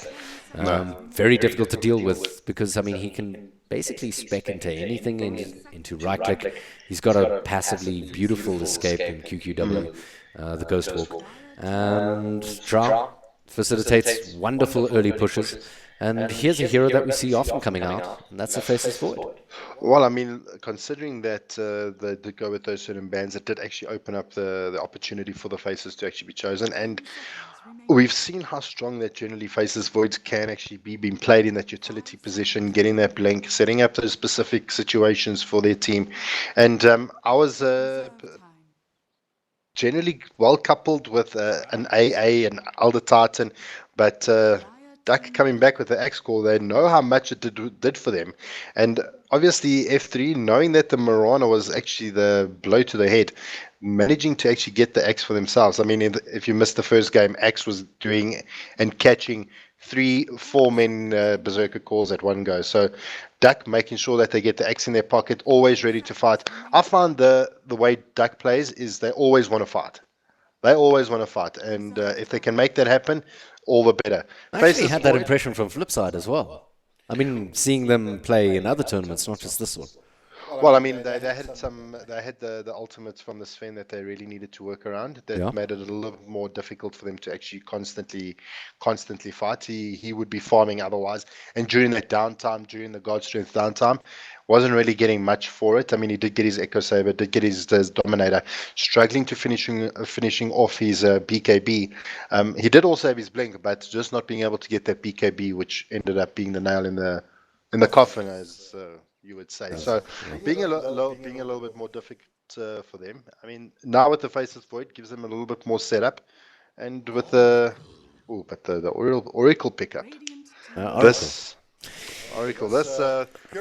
High skill hero, and I mean, you get to witness your axe again. I know that you're a gigantic fan of the DJ's axe, and we did see him play beautifully in the previous game. Oracle pickup here. High skill hero can do a lot of things. Can save people who shouldn't be able to save. I mean, I've seen that be a fantastic counter to something like Legion Commander. Batrider. It's beautiful. Anything that needs to actually be debuffed, actually really good at it. So getting the Oracle pick doesn't reveal too much as of yet either. So Duck keeping their cards close to their hand, but Elder Titan, all very good. I mean, we mentioned it earlier, the synergy that Elder Titan and Faceless Void actually have. They've got that setup from the bubble, got the Earth Splitter going down the bubble. You've got the Stomp inside the bubble as well. So, I mean, generally, we can also see it being paired up with an AA or a Disruptor. So, a couple of things that F3 still got to choose from. But Duck, obviously going for that Oracle. Witch Doctor. Yeah, I was about to say maybe a Witch Doctor. Yeah, I know it's my baby, man. Nonetheless, we will see none of his coconutty nonsense in this match. Most likely due to the fact that the Faceless Void is running around the map, and that's a classic combination. Doesn't work as well as it used to, because these days obviously you have to put the Death Ward outside, but it's still pretty damn effective. All you have to do is really catch it right on the edge, and anything stuck inside that Chronosphere is toast. Good night, sweet prince. So the rest of the bands are going to start coming out. There's another Terrorblade taken up by Flipside. It seems like they have a bit of a penchant against that hero. I think teams generally get demoralized when they get put up against specific heroes. I know when I used to play, as soon as Silencer was picked up, I felt like the game was going to be absolutely lost. So doing the same thing is if you get those certain heroes that teams just haven't found a way to actually deal with that hero, they'd rather just ban it out than even consider how to get it to get through it. But I mean, banning out the Terrorblade leaves an opportunity for Duck to actually pick up the Juggernaut. So I mean, I saw the other day as well, Jugger being played for Duck, got a huge amount of farm on him as well, and doing really well as well. So I mean, I think it's going to be a legend Juggernaut. Generally, Legend plays between the mid or the safe lane. So, yeah, it's also going to be a Legend carrier, I suspect. Yeah, that's the likely scenario, given the lineup how it's coming to fruition so far. Look, Juggernaut, what are we going to do about this Faceless Void is the big issue. I mean, you really do have to catch him with his pants down. Otherwise, he's going to just run around and do whatever the hell he likes, drops the Chronosphere, sets up the team fight for the rest of the side of Flipside. And, I mean, you mentioned the AA possibility to come out here. Not longer in the pool. What does Flipside pick up here? They've got the Disruptor still available. Well, they got something that needs to synergize with the Faceless Void. Generally, we see the Alchemist being picked up, and I was about to say it. The Alchemist gets picked up, and the Acid Spray inside the bubble does so much work, and now Duck actually kicking themselves. that the AA is now actually out of the pool to actually prevent the Alchemist. So actually banning out the AA now actually opens up the avenue for the Alchemist to actually be picked up. I've actually seen F3 actually play this similar strat at one of our local lands around Joburg. So I'm doing really well, getting quite a bit of stuff done on the Alk as well. So now a little bit of a tough situation for DUC, taking away probably one of the purest counters to Alchemist. Yeah, it's nice drafting from the side of Flipside. I've said this before about them. They're very, very clinical. They're very well thought out. Hey, you're not allowed to use that word. They're very, very well thought out when it comes to their drafting. Yeah. I'm sorry, that joke just hit me. Right, Necrophos picked up for the side of DUC, and that is a fat guy you really got to be worried about. Very useful in a lot of situations. One of those kind of game-breaking heroes, because he does put people out of commission for a good long time with his Reaper Scythe. Even if he doesn't have the Agnum Scepter, let's say he's playing a hard support role, and you've got enough nukes around, which the Oracle can do, certainly in the early stages of the match. His nuke is huge for the early stages. But, I mean, you combat that up with a Necrophos if he's playing the support role. Not likely here. I suspect he's sitting I think he's going to be a second. mid. I think he could even be played as a mid. What, up against what? The Alk. It's going to be up against the Alk in the mid. I feel it's going to be a Necro versus Alk mid lane. I mean, I think he can kind of stand toe-to-toe. He's got that hot stopper aura. He's got the Sadist, and he's got the heal as well. So, I mean, can do really well. I mean, I feel that it could be a mid Necro, going to be a safe lane, Oracle, Jug lane. X on the DJ is going to be playing the safe lane. So, still leaving F3 with a bit of a question mark. I mean, could DUC still be going for their mid laner, or could they be going for their second support? So, still leaves those questions to be answered. Well, the problem I have with throwing the Alchemist mid... Okay, alright.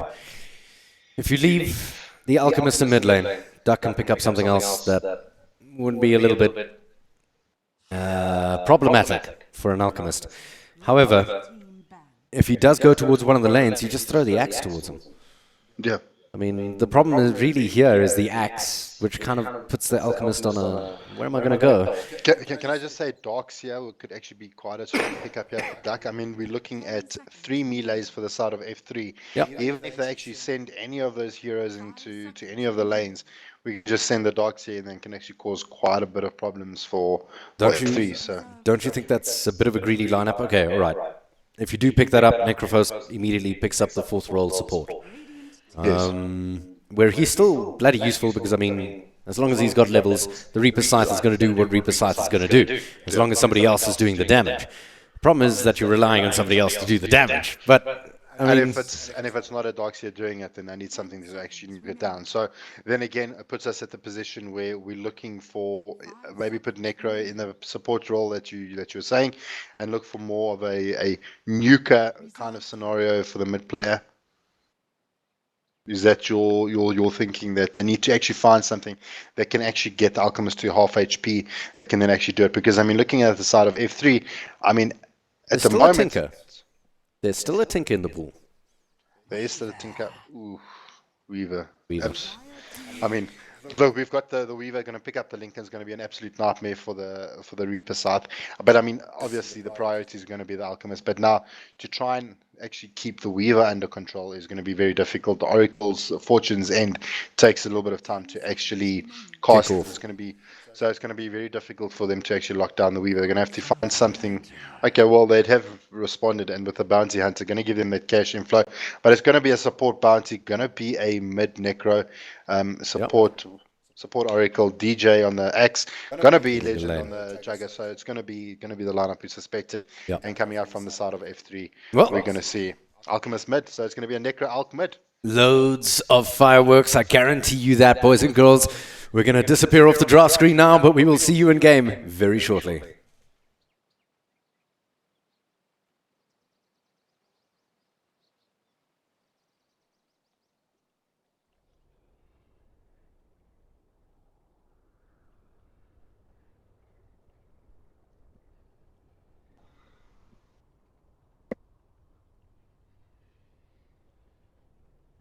All right, and welcome, ladies and gentlemen. It's Duck up against F3A.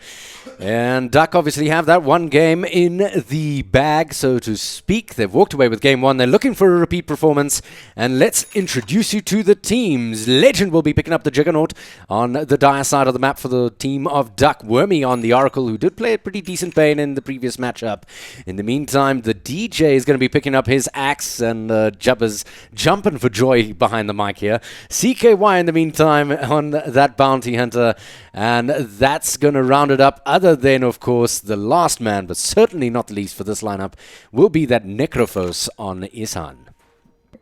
And doing the introductions for the side of Flipside, we're going to have on the Elder Titans, going to be played by Fook, played a decent line in the previous game. Going to have Blackout Maniac, going to be playing our Alchemist. For our Void, he's going to be being played by Rax Weaver.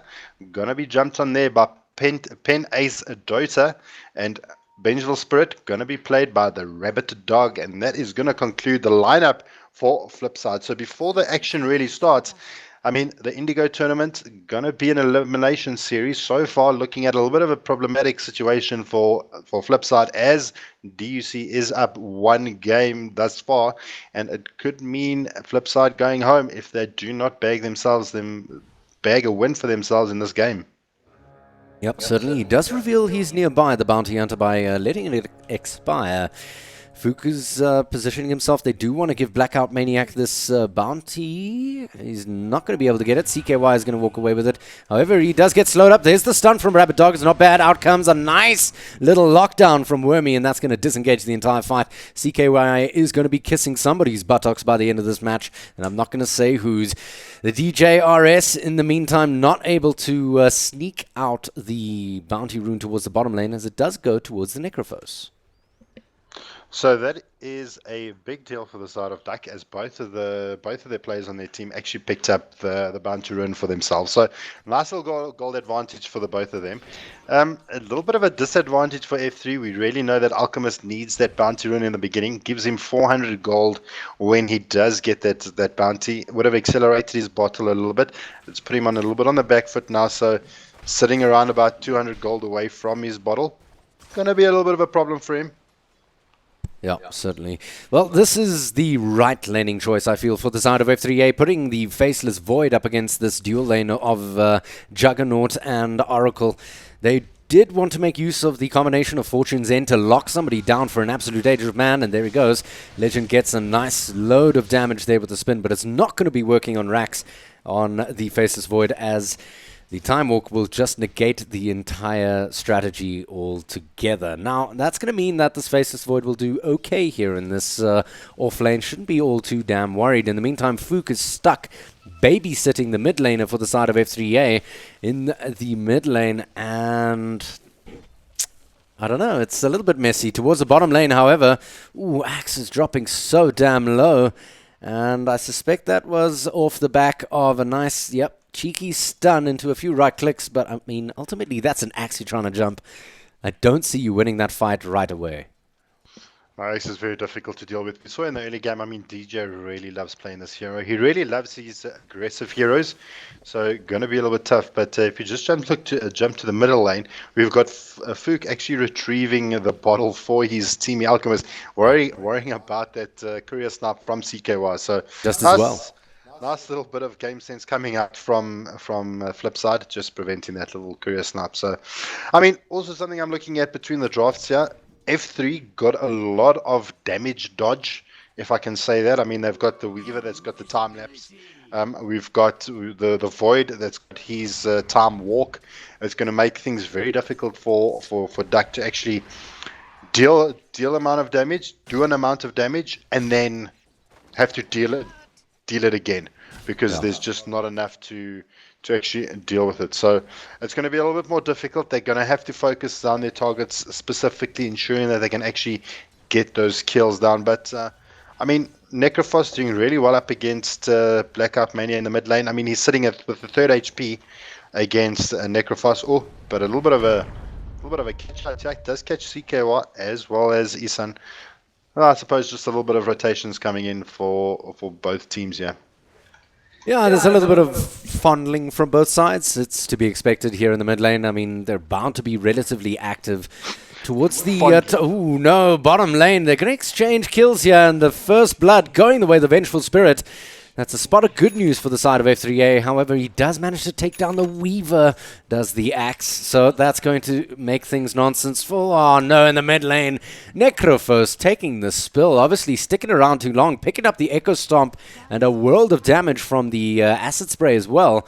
And that's going to be the end of the mid laner for DUC. So it's now 2 for 1 at 3 minutes 50. And I got to be honest, that shouldn't have happened there in the mid lane. No, I don't. I completely agree with you. They don't have that higher ground ward that DUC should actually have, especially with the rotations you're getting in from the Elder Titan. At the moment, Rabid Dog dropping very low towards the bottom lane. Another spin might do it. There it is. He spins. He walks away with another kill. There are still creeps around, so there's the other spin. But no more creeps means Penace can happily right-click away out of range. Not willing to take that risk there. Should have, I think. Yeah, the fact that he was able to just survive that way is just superb. I mean, Weaver still trying to get stuff done, but CKY is also in the vicinity now as well. Yeah, I don't think Penace knows it, although he's immediately backing off. Picking up a bit of damage for the creeps. Oh no, he's going to make use of the creeps for the spins. The stun just saved him. Oh my good god. Poor Axe, unfortunate as hell. The Centaur coming to the rescue of the side of F3A and saving the life of the Weaver. Otherwise, that would have been a dead boy burger. I guarantee you that. Vengeful Spirit walks on in, picks up the assist gold and says, well, thank you very much. And guys, man of the match so far, Centaur Conqueror. Yeah, that is quite funny. I do in the mid lane though. It's a little bit better of a dodge coming out from Isan, missing out that stomp. But previously, that Necrophos going down in the mid lane should try and get a little bit of an observer on the higher ground, so they can actually spot out Fook from those stomps. But trying to go on Isan again here in the mid lane. It does pick up a world of damage, does manage to heal it all off with a nice Death Pulse sitting at level 3. But this is proving to be a very difficult lane for a Necrophos indeed, and that's mostly due to the harassment and the support of this big boy here, the Elder Titan. So, I mean, he's doing a world of work. He's also busy stacking up, making sure that there is farm at the end of the rainbow once the mid lane does fall apart, either one way or the other. In the meantime, Rax doing okay here in the top lane for the side of Flipside, and they're looking pretty damn strong. Out comes a nice, well-charged Fortune's End. It's only going to catch Rax all the way at the end. And to be honest, I think he could have waited for it to hit him. I don't think he's in any trouble at all as long as he has a time walk available. Yeah, it makes him a little bit more susceptible to take damage, to actually bait out a little bit more damage. But Alchemist getting another kill in the mid lane. I mean, Fook, they need to somehow deal with this duo that's hitting DUC so hard here in the mid. I mean, they need to get, DUC needs to actually get a ward up here on the higher ground, somewhere there, just to try and get those rotations from the Elder Titan. These are what's setting up the kills and is actually bringing down the Necrophos. He actually doesn't opt to go for the bottle first. He actually goes for his trades. So trying to make him maybe a little bit more tanky, just giving a little bit more survivability. I mean, he does he does have that sadist available to him. So looking at more of the late game generally as a pub player, arcane boots, it works. And then just assembling it a little bit later. But going for the treads, make sure that he does have that little bit of survivability when he does actually switch it out. But so far, Flipside dealing with the mid lane rather well. Yeah, what they are struggling a little bit with is this Axe, who's currently now sitting at 2 for 2. And getting a fair bit of damage now onto the tower, scaring people off, to be honest. The Vengeful Spirit almost going down again. Oh no, Ishtan stuck between a rock and a hard place, just walks right in the right spot in the mid lane to avoid the stun from both the Astral Spirit and the Elder Titan himself. So, nice placement from him, but still, it's so damn difficult. He's really, really struggling to walk away with something. Now finally CKY makes his appearance here towards the mid lane. And immediately, good God, the sentry ward comes down. That's very unfortunate. As I say, they just get to dewarded immediately. So super unfortunate there for the side of DUC. I mean, But something not to forget about is that the Jugger farms really, really hard and really well. I mean, just looking at the net worth graph, I mean, Blackout Mania is actually sitting third on the log, with the Axe and the Jugger sitting top. The Axe is actually in a spot of trouble. He turns for a last-ditch attempt, and that's not going to earn him much of anything. RNG wasn't really on his side, but ultimately I think he would have been a dead boy burger anyway. In the meantime, in the mid lane, Ishtan again in the spot of trouble and has nowhere left to run or go, as even Rax comes on down and helps himself to the fresh meat of the Necrophos now at 6'2". This is looking like a replay of the first couple of minutes of Game 1. I mean, F3 really did dominate the first bits of Game 1. This time around, Duck was doing pretty alright in the first 2 minutes of the game, and now all of a sudden F3 bringing the game to them, not shying away from it, and getting those beautiful rotations out from the Elder Titan, just making sure they can keep the Necrophos down. I mean, his job is been done to the T, just to make sure that the Alchemist can get what he needs and can get that farm that he needs. He's now... That dunk. I'm sorry, I didn't think it was actually going to happen, and it did. Otherwise, I would have actually spoken up. Sorry, Jabba. And Penace is left saying, well, what else can I do, my friend? I tried. I'm going to try and take him down now. Oh, the call was good. It's going to stop that magical damage from the Weaver's Shikuchi. But that is that. Fook, in the meantime, makes an appearance. Out comes the Shikuchi yet again. Oh, they do manage to find him there in the trees. Then walk away with the Bounty Hunter, but not the Axe. Damn, that was some cheeky play from him, but he does get away with it. In the meantime, though, look at the rotation here towards mid. Blackout Maniac now in a spot of trouble. There's the Reaper's Scythe. The Invis not going to help. Ultimately, beautifully done. They do manage to walk away with the kill with a cheeky little sentry ward, facilitating the final bit of damage thanks to Wormy's little Fortune's End there. No, well, this is the things that Duck needs to actually start making happen. And, I mean, I think when we look at these net worth graphs, it's going to be a complete lie for both sides. We've got the Grievel's Greed coming out for the Alchemist. That's going to really tell us lies.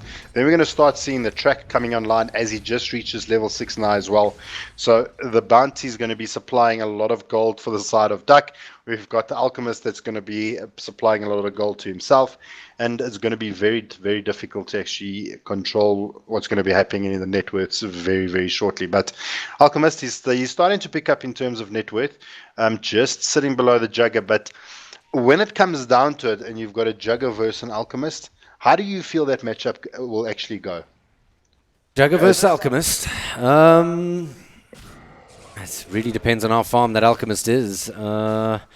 Juggernaut, generally very, very strong. Does manage to nuke down a hero if he doesn't have friends nearby, and a good stomp here by Fook is going to stop things from progressing any further, but it does allow Axe to pick up the stacks which were intended for the Alchemist. That's going to put him on the back foot for the later stages.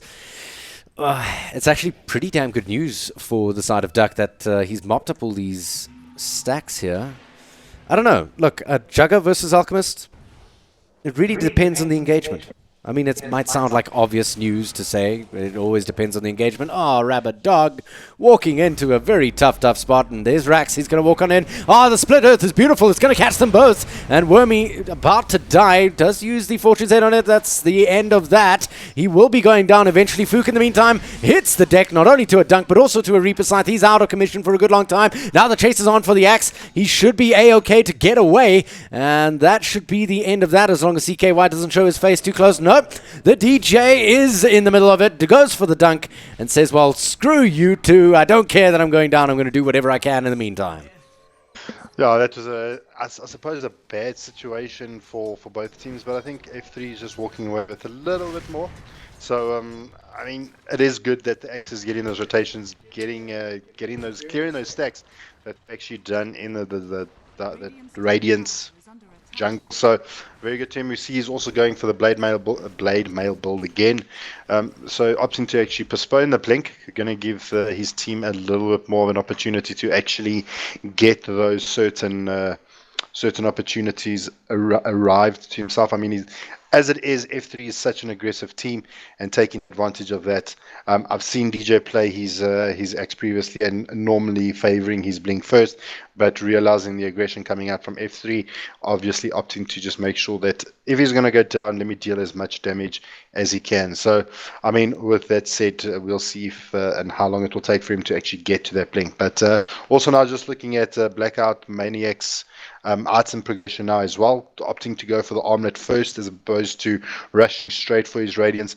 Going to also make him a lot more prepared to fight and go ham and go head to head against these teams. Yep, certainly. I can't fault him for that. It's a damn strong item if you can get it within the first 20 minutes. And here we are at 12 minutes 30, and he's already running around with one.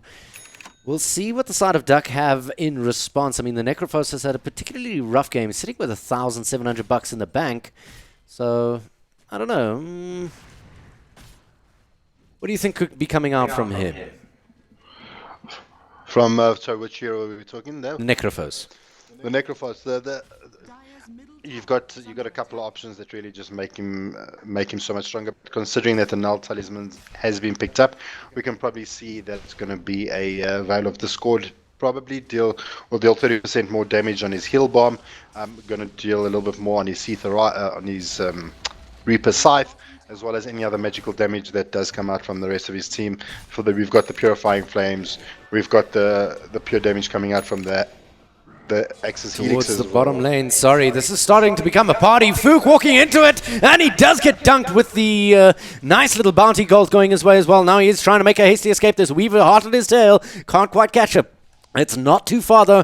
Oh, the Dukes are tried, but they're not good enough. Oh, the spin is good. Could it be? There's the call. There's the dunk. He manages to turn it all around. Beautifully done. And X is not dead until he's dead. Yep, that X, good heaven above, beautifully done. I didn't think he would get out of it, but I guess sometimes you get lucky with the spins. I mean, 2 attacks happened there, and one of them procced a spin. The RNG gods do favor the DJ. In the meantime, bye-bye, Alchemist, and now DUC are suddenly starting to make a replay happen of what happened in the last game. They started out on the back foot, losing a lot of kills here and there thanks to the good and solid rotations as well as the good laning choices of F3A. And now suddenly they're sitting in the lead at 11 for 9. They are chasing under tier 1 tower here. Out comes the Split Earth. Oh, he knows that Wormy's nearby. It's going to connect nicely. Wormy still has plenty of HP to play with, though. Out comes the stun defensively onto CKY. CKY goes on. He's invis now. There's a nice little Chronosphere on the front lines. It's to Legend, but no damage is there to follow him up. And Rax is left smacking alone. Oh, Ace in a spot of trouble there. They're going to turn and go onto the Necrophos, who can do much of nothing. Goes for the TP. Manages to get out because the mana's not there for the magic missile of the Vengeful Spirit. So ultimately, the trade is 2 for 1 in DUC's favor yet again. 10 for 12, 15 minutes in, and DUC is kicking ass. Well, I mean, previously you asked me what was Necro going to go for. She decided to actually get a blink. So now the mobility of the Necro is just absolutely ridiculous. We could see during that entire battle, we had Eason hiding around the trees, just trying to play very sneaky way, drawing out all those abilities from the Elder Titan before re-engaging. Although the Void did actually catch him out and spotted him out, and then the bubble came out, and from there, DUC turned away with 2 kills, only losing the one on the back of that. But on the other side of it, they do have this ancient stack. Was pinged out earlier from DUC. We'll see if the X actually does able to make his way there and pick it up. So it's a risky pickup to say the least, as the DJRS is in a spot of trouble here, being chased up by not 1 but 2. He tries to juke out the vision, not going to work. Oh, it does work, in fact. He gets cock blocked. Good old little Alchemist. He goes for the call, not yet. There's the call. It's going to be good. There's the first spin. There's the second. Any second now? Nope, not going to happen. In comes Rax. He's going to try and back up Blackout Maniac, who's trying to make a run for it. No dunk going to come through for the DJ. And finally, nobody's there to help him. He's all alone up against all of these people. And finally, he goes down. Weaver walks away with the head and sells it for another 344 gold. But good God, that took a lot. And he bought so much time for the rest of the side of DUC to make an appearance, but no one did. Well, I mean, as that's all happening, can you just say space created?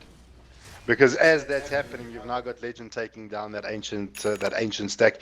I mean, this is just such a bad situation for the side of F3 at the moment. It's not a situation where you want to see your Alchemist sitting second on the log with a 1,500 gold deficit.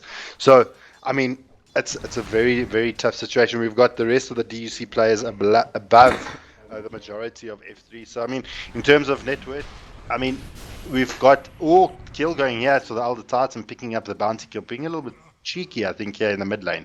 But no, he was just caught with his pants down. Stepped a little too close to something he shouldn't have. That's Icarus. Ooh, nice little call there onto Rax. Rax goes for a semi-defensive setup, Chrono. It's pretty good, though. They might be able to make something happen of this. Wormy picking up the stun from the Alchemist. That's good enough. Out comes the Reaper's Scythe, and that's going to put that poor little Faceless Void out of commission before the Necrophos joins him in the grave, thanks to Weaver's heavy damage. It must be said he's outputting at this point. Now the DJ is on the run. Doesn't have a blink to speak of. Does have the Blade Mail available. Out goes the stun from Blackout Maniac.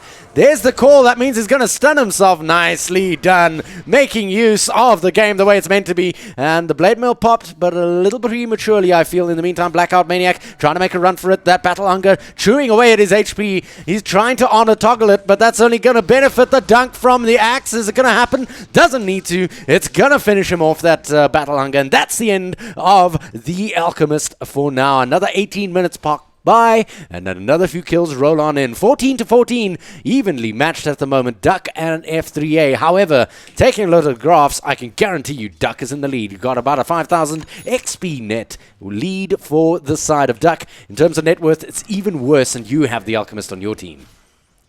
I mean, this X is just doing so much work. Even with that armor toggling that the Alchemist is trying to toggling to try and get that escape, that Battle Hunger prevents any of that nonsense from even taking place. So it makes it very difficult for Blackout Mania to actually get away doing that armor toggling and just going down on the back of that. But I mean, still a bad situation that DUC is actually able to walk away with their heads held high. The Necro does go down in the mid lane. They'd get the Reaper Scythe down onto Rex, and the 4 players of F3 continuing a little bit too far into the dire jungle, and X just dodging around the trees, actually putting the Alchemist in a little bit of danger, stunning himself up, essentially.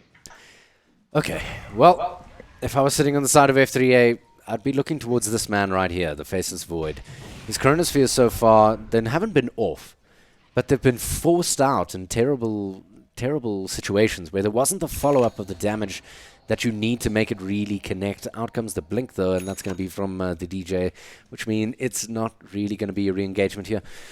If they can manage to get these Chronospheres backed up with the good damage from the Weaver in the early stages of the match, especially with that Blightstone and a completed Ring of Aquila, then I think things could turn around here for the side of F3A. A lot rests on this man's shoulders as the call comes in, but does miss towards the bottom lane. Well, look, I mean, at this point in time... CKY gets dusted. Is going to catch another stun now. Don't think there's much they can do. Oh, look at that damage. It's just go home, go sleep, go take a nap for another 38 seconds.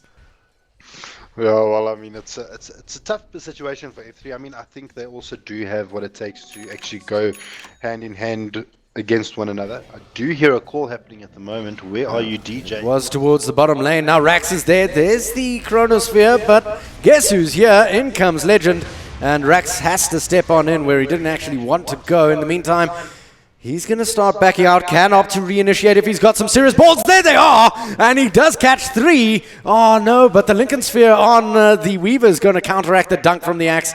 And that's ultimately going to be a feed call. And finally, that Lincoln Sphere does come into play for the Weaver. And he's going to be kissing his lucky stars. He has it now.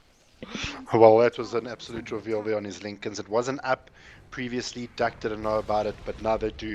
Something they're going to have to use to actually proc that Lincolns for them to actually get that Culling Blade off from the axe to actually make sure that comes down. So another spell that they're going to have to commit to the Weaver. And I mean, this is the strength of F3's side, is they've got all these heroes that can actually dodge and avoid as we say goodbye to them. CKY picking up a world of damage. Does get the ulti from Oracle, but I don't think it's really going to make all that much difference. He's a dead boy burger.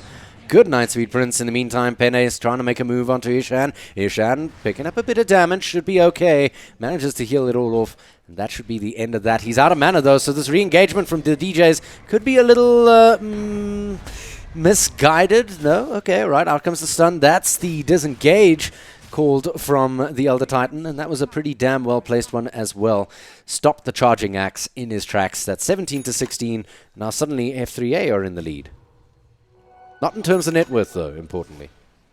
Well, I mean, we got the net worth. I mean, unfortunately, the net worths will be a little bit wonky because of the bounty hunter as well as the alchemist.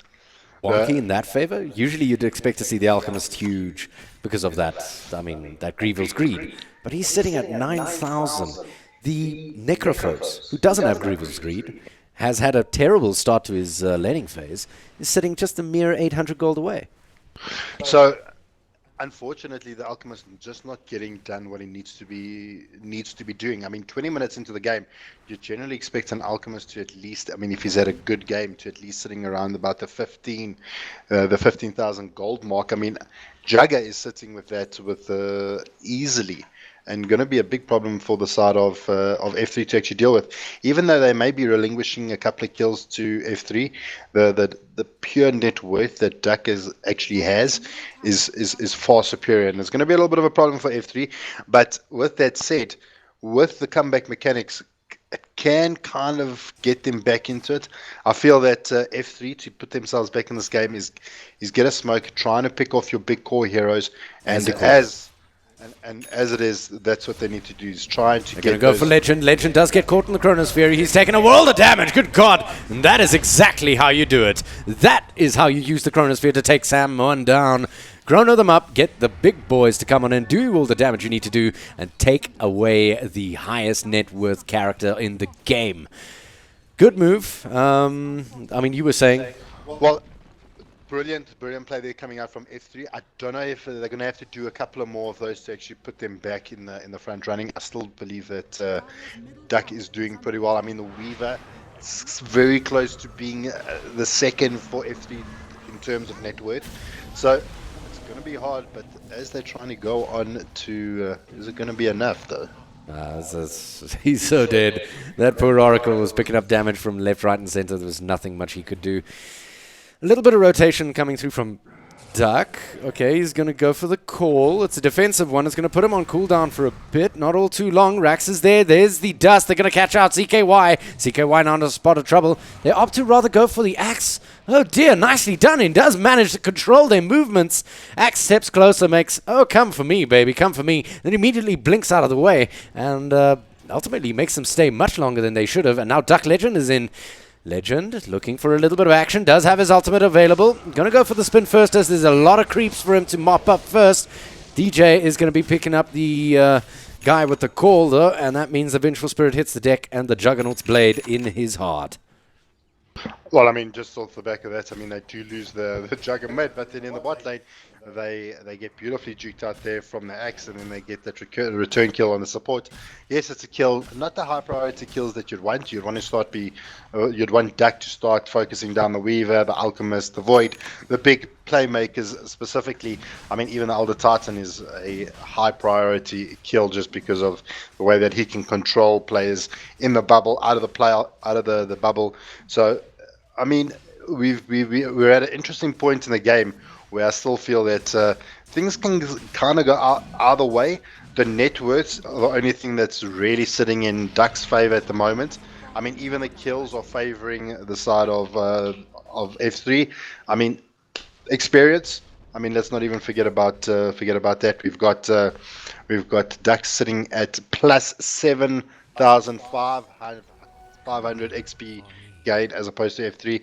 That is absolutely drastic. And I mean, even the gold XP graph shows that the Alchemist is not getting done what he needs to get done. Well, those stacks getting mopped up earlier really did set him back.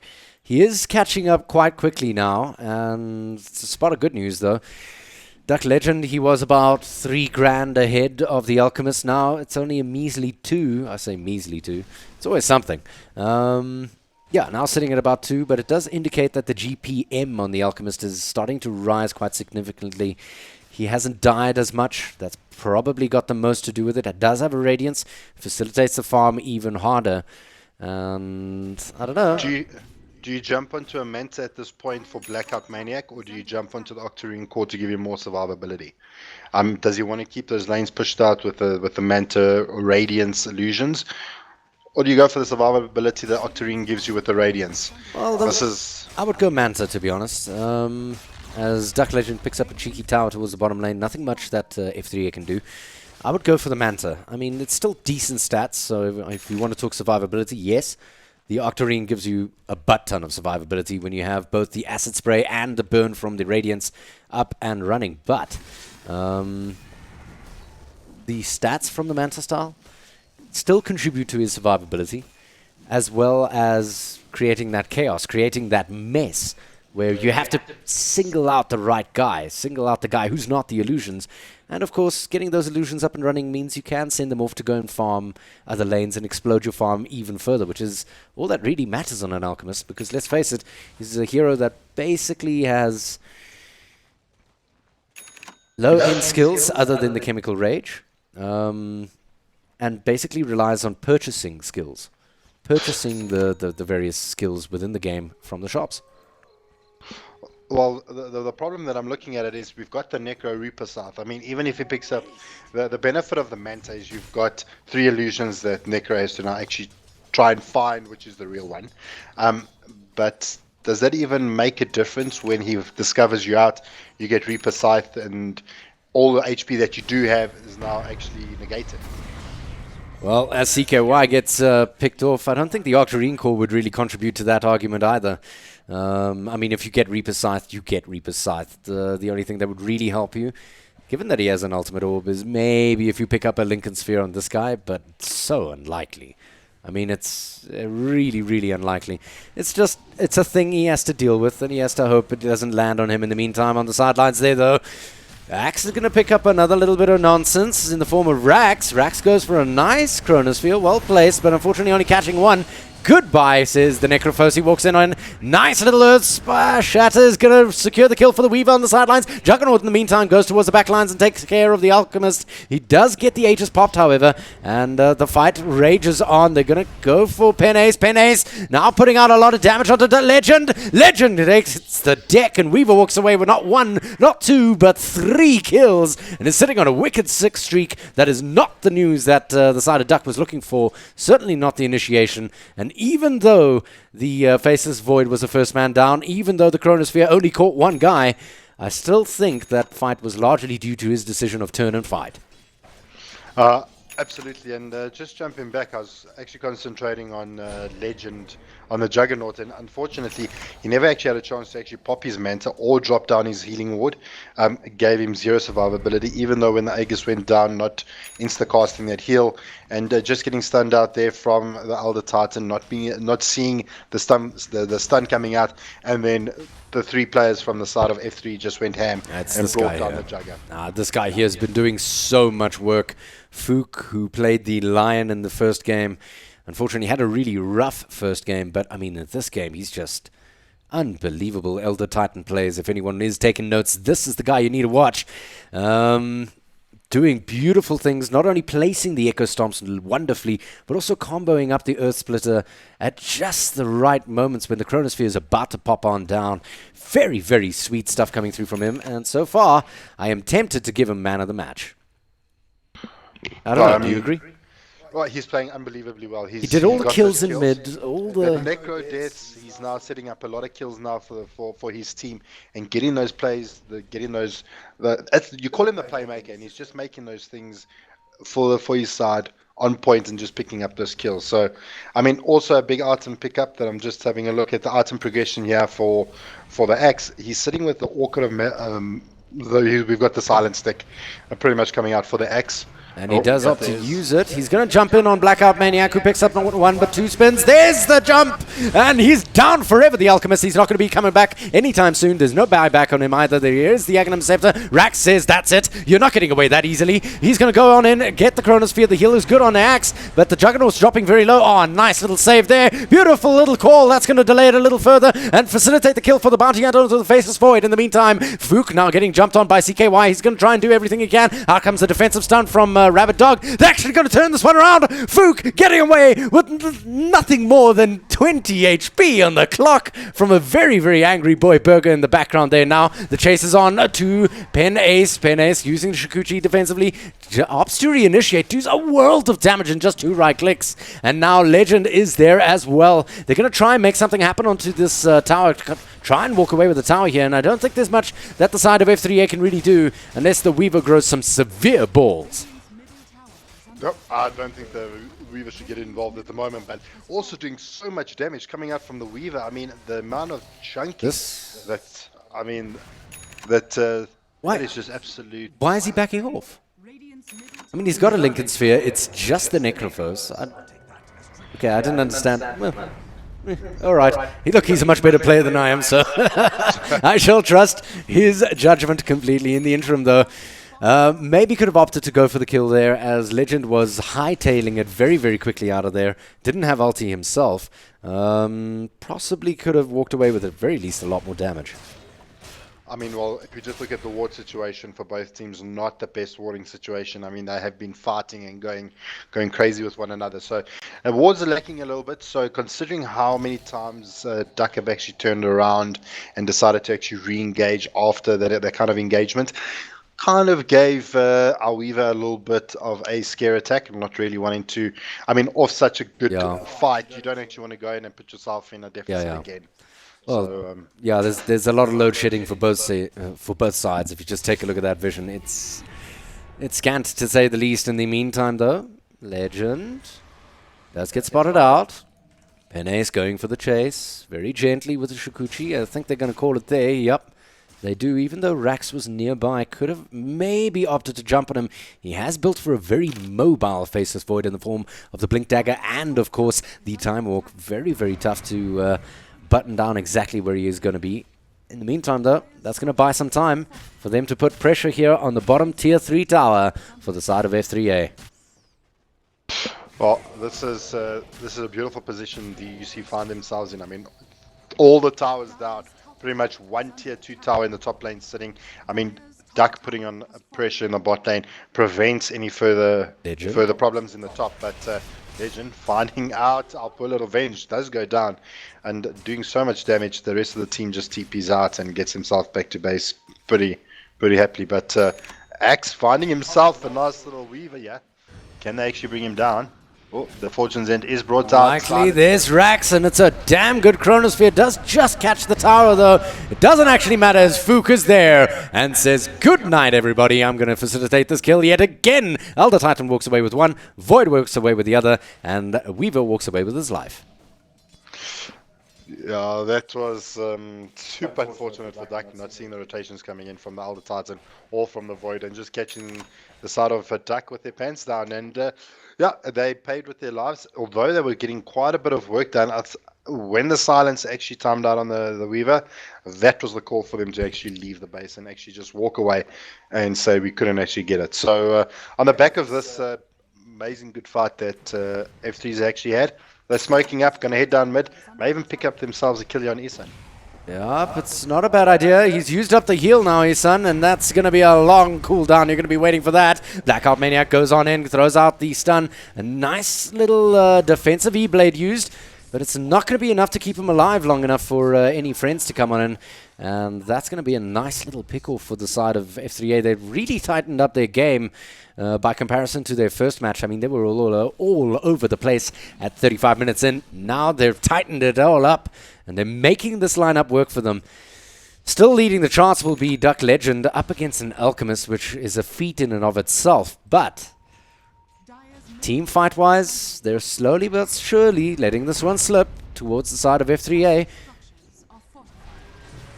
Well, I mean, now the Abyssal Blade sitting up on the Juggernaut's going to make it very difficult for for F3 to actually progress a lot more. If they can get that perfect jump from the Jugger and getting that Abyssal off, it's going to do a lot of work. But already putting a lot of pressure on DUC's middle tier tower here. We've got in the back lines CKY trying to find his perfect target, losing tier tower. In goes the axe. The axe is good. It's going to be enough to take down the Faceless Void. The charge is on. Axe will go down, though, to the Alchemist in the meantime. Legend spinning away, trying to do what he can in the front lines. Ishan is there, but the Alchemist is just at full HP. There's the Reaper Scythe. It is enough. And Alchemist does hit the deck for a good long time. Nicely done. Good decision there. I really thought it was just about all over, but they definitely grow the balls, these guys, on the side of DUC. In the meantime, Penace can't really attack. Disarmed by the Oracle at the moment, but now he can. He's going to start melting away at the melee barracks, and Legend doesn't have his escape available. He does have illusions if he does want to throw them in. Not really doing all that much. Does get stunned up. He's going to be in a spot of trouble here. There's the spin. It's going to be enough to take down the Elder Titan, who was too far in the front lines. Gem on the deck. He's going to pick it up and say, well, thank you very much. That's going to be handy in the later stages of the match, as the Weaver's on the deck still, and Wormy still chasing something. Is he going to be able to catch him? Oh, a nice little time lapse. That's going to send him right back from whence he came and facilitate a nice clean escape for the Weaver. Nicely played by him, but ultimately that's an exposed lane of Rax here in the mid lane for the side of DUC. Not the news they were looking for off a nice mid game that they were enjoying. Late game, slowly but surely slipping the way of F3A. I mean, that was, if you can say the ladies' panties are down and is ready to come inside the base, that's what's just happened to DUC. Unfortunately, a beautiful play from the side of F3, taking advantage, getting the higher ground, and just eventually knocking down the tier 3 tower. And DUC now looking to jump into the pit to try and actually make the best of the bad situation from just losing their tier 3 tower. I mean, they pushed those two towers in a matter of seconds and already knocking on the fountain of DUC. They need something that can actually put them back in the game, and they look to Rosh to make their dreams come true. Fortunately, the axe not really paying off this time. It's starting to get a little bit late for him. People have gotten a bit tank for him to be incredibly scary these days. Now, you were actually talking about the Orchid Malevolence before the fighting started. Do you want to walk us through that item choice? Well, the reason why he chose it is they needed to deal with the Weaver. If the Weaver he gets jumped on, he can break the Lincolns with his battle hunger, but then he still needs a way to actually keep the Weaver locked down and not being able to run away. So the Orchid was picked up there. The problem is now he's left a lot of his defense items back in base. He doesn't have his pipe. He doesn't have his Crimson Guard. He hasn't even picked up an AC yet. None of those defensive items that are so crucial on an axe just to give him the survivability that he needs, especially just jumping in the middle of everyone and going to work. So it has made him a little bit more squishy in terms of that. His farm has actually slowed down a bit. He's now sitting 5th on the net worth charts, where Weaver and the Alchemists are now sitting toe and toe with one another for the side of Flipside. So it's a little bit of a problem. X has kind of drifted off a little bit as far as the Necro goes. Also not doing the best.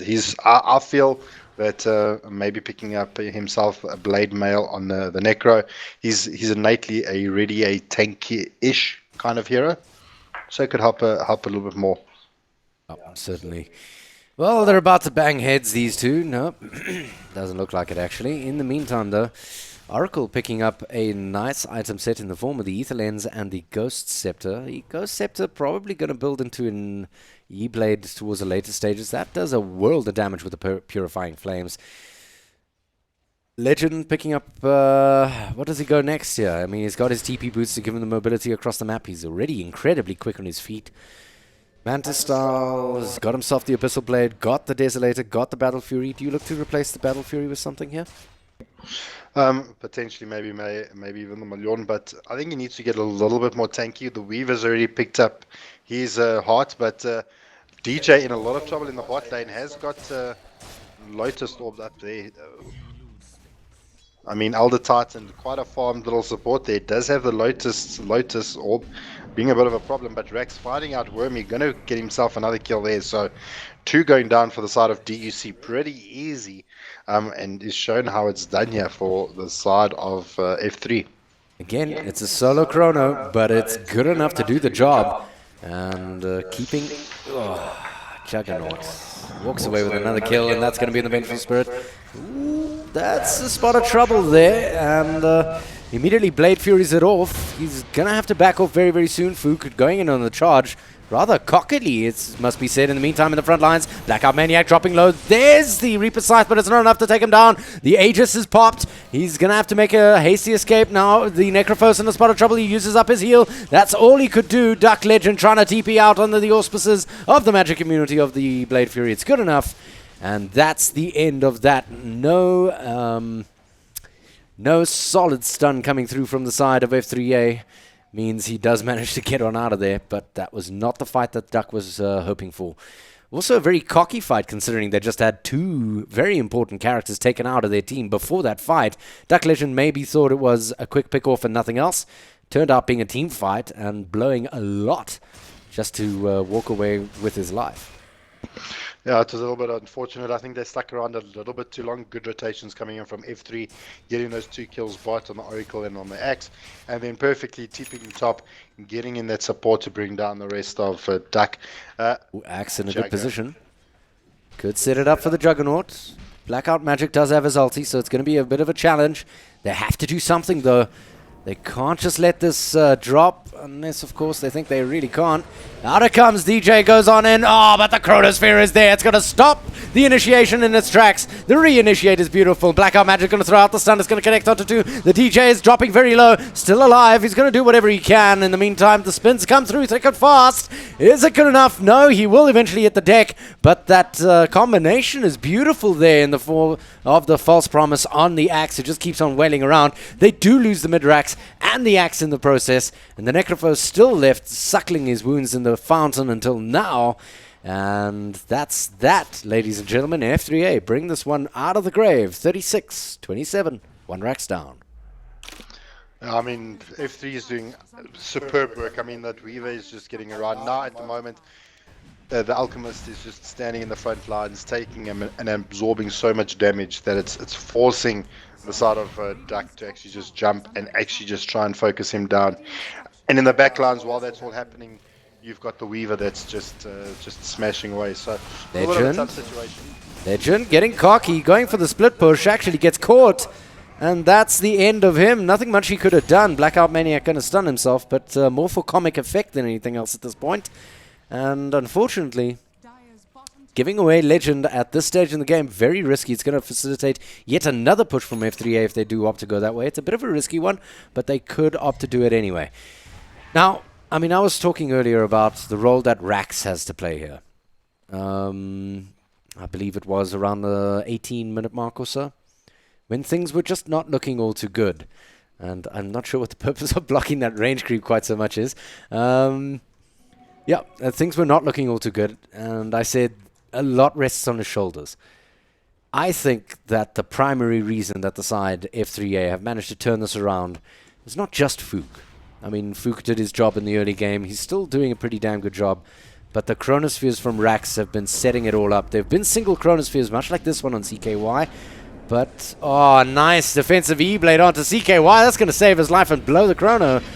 Oh, no, Axe, you are not big enough to take on this team now. Elder Titan's going to walk away with your head very, very easily. And that's the end of that. Nonetheless, the role he's been playing so far has been pretty damn important and pretty damn well done. He's been doing exactly what he should have done, what I said at about the 18-minute mark. A lot rests on his shoulders. He is carrying a lot of what's going on in this game for the side of F3A. They're back in it and now taking the top racks, mostly because of him, I believe. Nonetheless, the damage is being done. Not much Duck can do. Oh, there's the Reaper Scythe, but the BKB is good enough to negate the damage. And that means he's going to be achieving absolutely nothing. Earth Split come out defensively. Blackout Maniac is going to be hitting the deck. The Juggernaut does jump on to the rest of the team, though, as Duck Legend does manage to get away with a lot here. Down goes the gem on the deck, and they don't really give a damn. The second lane of Rax is done. I mean, all of a sudden DUC come out of the gates charging in this top lane, able to get 3 kills on the back of that top racks being taken. But I just don't know if it's enough, if they can actually get done what they need. They need to basically charge down one of the lanes, clear the towers, and actually just start hitting the tier 3 towers, if not even on the throne. At this point in time, the side of F3 is just so tanky. We've got the heart up on the Weaver, just gives him so much more survivability, plus the Lincolns. I mean, as soon as he respawns, we can actually check the HP out. But I mean, that dodge coming out from Rax with the BKB, I mean, completely negating that Reaper South was like, if it was a pasta, I would eat you. Yeah, that's how good it was. It's stupendous, absolutely, and quite rightly so. A lot of respect going his way, not just from us, but also from his teammates and opponents. That was some pretty quick clutch plays there from Rax, and yeah, that's got to be said. He's doing his job and doing it well. There's not much you need on a Void to do your job well. Blink Dagger, Vladimir's offering that's to stack up the auras, and obviously we saw that BKB being used up there quite nicely as well. What a clutch play. In the meantime, though, Necrophos now running around with his E-Blade, and Blink and Aghanim Steps. I haven't seen item progression out of him. Has $5,000 in the bank. Probably saving it mostly for the buybacks. What do you think he's going to go for next? I think he needs to look at something, getting a little bit of a tanky item, maybe a little bit more survivability for himself. I mean, he's doing a huge amount of damage as well. If he can stay in team fights, provide that heal, provide that damage out onto the team, would help a lot. If he can try and get a Ginsu's out or a Sheep Stick, Scythe of Vice would be perfect. I mean, something to deal with the Weaver, something to deal with the Alchemist. You've got you need some more kind of lockdown at the moment. The Elder Titan is just allowed to complete his stomp, and it becomes a little bit of a problem for DUC to actually deal with. So they need some more kind of control. The Fortune's End coming in a little bit too late, and besides that, they don't really have much more in terms of stun or lock or concrete lockdown for DUC. So you have to kind of purchase those items when they're not your innate abilities. Well, they're going for a bit of a split push strategy here. Legend whacking away at the top, and the rest of the team here in the mid lane getting stomped up nicely. It's going to delay things, but it's not going to stop things. Duck Legend taking the top racks. He is going to walk away with it pretty solidly. In the meantime, why aren't they smacking that tower, guys? Oh, well, it's all good. They call the back, and they play it safe, and possibly the right call to make, especially since the whole side of F3A is back up and running and they're raging around. They're ready to take this fight. Blackout Magic, in the meantime, has not got the Octarine core, opted to go for the Manta style instead. Has the Boots of Travel as well to facilitate those very quick split pushes that we were discussing. And the Black King bar to boot, which has got 9 seconds on it, so it's pretty chunky at the 47-minute mark. Necrophos has got a lot to worry about here. CKY, in the meantime, started building that utility bounty hunter that we see quite so often these days. Has been paying off for the most part. He's now sitting with an ultimate orb. What do you think that's going to end up being? I think they may actually just put the Scythe of Vice on him and allow something else on the Necro. But just to say that the Rosh pit is open. It was the shortest Rosh timing you could get, so Rosh is available. Legend just spots it out now as well. Jumps straight into the pit and he's already going to do some work. So that is once that Aegis is in their pocket, they can maybe look at to trying to do something. But F3 are the wiser to this and have actually smoked up. They do get actually scouted out by the bounty, so could actually try and do something. Things are coming out. Looks like F3 maybe trying to do a bit of a play here as well. Well, they might be happy to take the Rosh fight if it does break out. There is an axe nearby, but look at how quickly Rosh is melting. They have to do it right away or it's all over. Not going to happen. Rosh hits the deck. Cheese on the deck. Weaver picks up the Aegis. Cheese on Rax. Things are not looking good for DUC here. 38-30, 49 minutes in. Aegis sitting on Weaver. That's already pretty damn hard to kill, not just because he is elusive, but also because he has that harder to rask, which makes him unbelievably tank. So there's a lot to worry about here for the side of DUC. Is there an MKB? Yes, there is on Juggernaut. I feel like they're missing another hard hitter like a Juggernaut here. The Necrophos just can't deal with all that nonsense. I feel the same. I mean, the bounty could actually transition maybe instead of the bounty in this game, although he's providing a lot with in terms of track. But maybe a support Kunka could have always transitioned to that hard-hitting core, especially going into the later parts of the game. I mean, we are sitting almost 50 minutes with F3 sitting with an 8-kill advantage. They need something that can actually do and hit just as hard as what the Jugger can hit us. But, I mean, then who do you start prioritizing the farm to? So it's a little bit of a tough decision. Oracle not providing enough in terms of fights, but they're knocking on the tier 3 tower in the bot lane, though. Yep, and it's not just a knock, it's a knockout. They're going to walk away with mega creeps, and I don't think there's much that they can do. DJ goes on in. He does have a considerable pair of balls, but it's not going to pay off this time. Weaver takes down the Axe. Axe buys on back. Out comes Rax. He's going to throw out a defensive Chronosphere, but it does catch Pen Ace, which means the damage cannot be output in conjunction with it. The Reaper Cypher is available, and he does want to use it, but maybe not on the Aegis carrier. Is it going to be enough? Nope, not quite enough, as he does hit the deck, and does he manage to escape? Yes, maybe. The gem is available, so they do spot him out. There's the Reaper Scythe that does hit the deck, and even though they do have the mega creeps, that is the end of that. There's nothing that they can do. It's 40 to 33, 50 minutes in, mega creeps for F3A.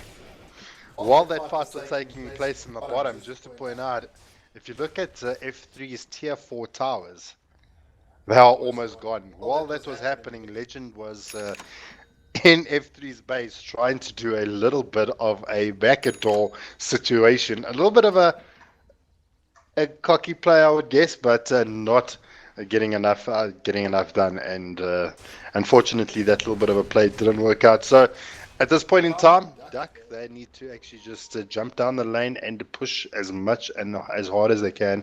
Weaver is down, has got that Reaper Scythe on him. So it's now or never. 72nd, yeah. Now or never.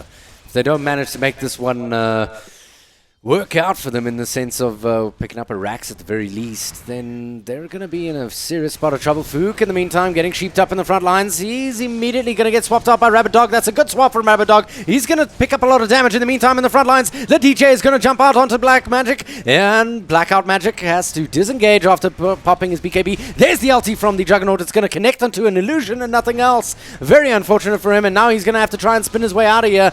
He's not going to make it. The right-click damages too much, and that should be it. Out comes the stun. It's going to connect onto the Alchemist. And, the Chronosphere catching not one, not two, but three. And that is going to set it all up. And DUC have got to wave their hopes goodbye now. For sure, Fook walking away with a Fookin' triple kill.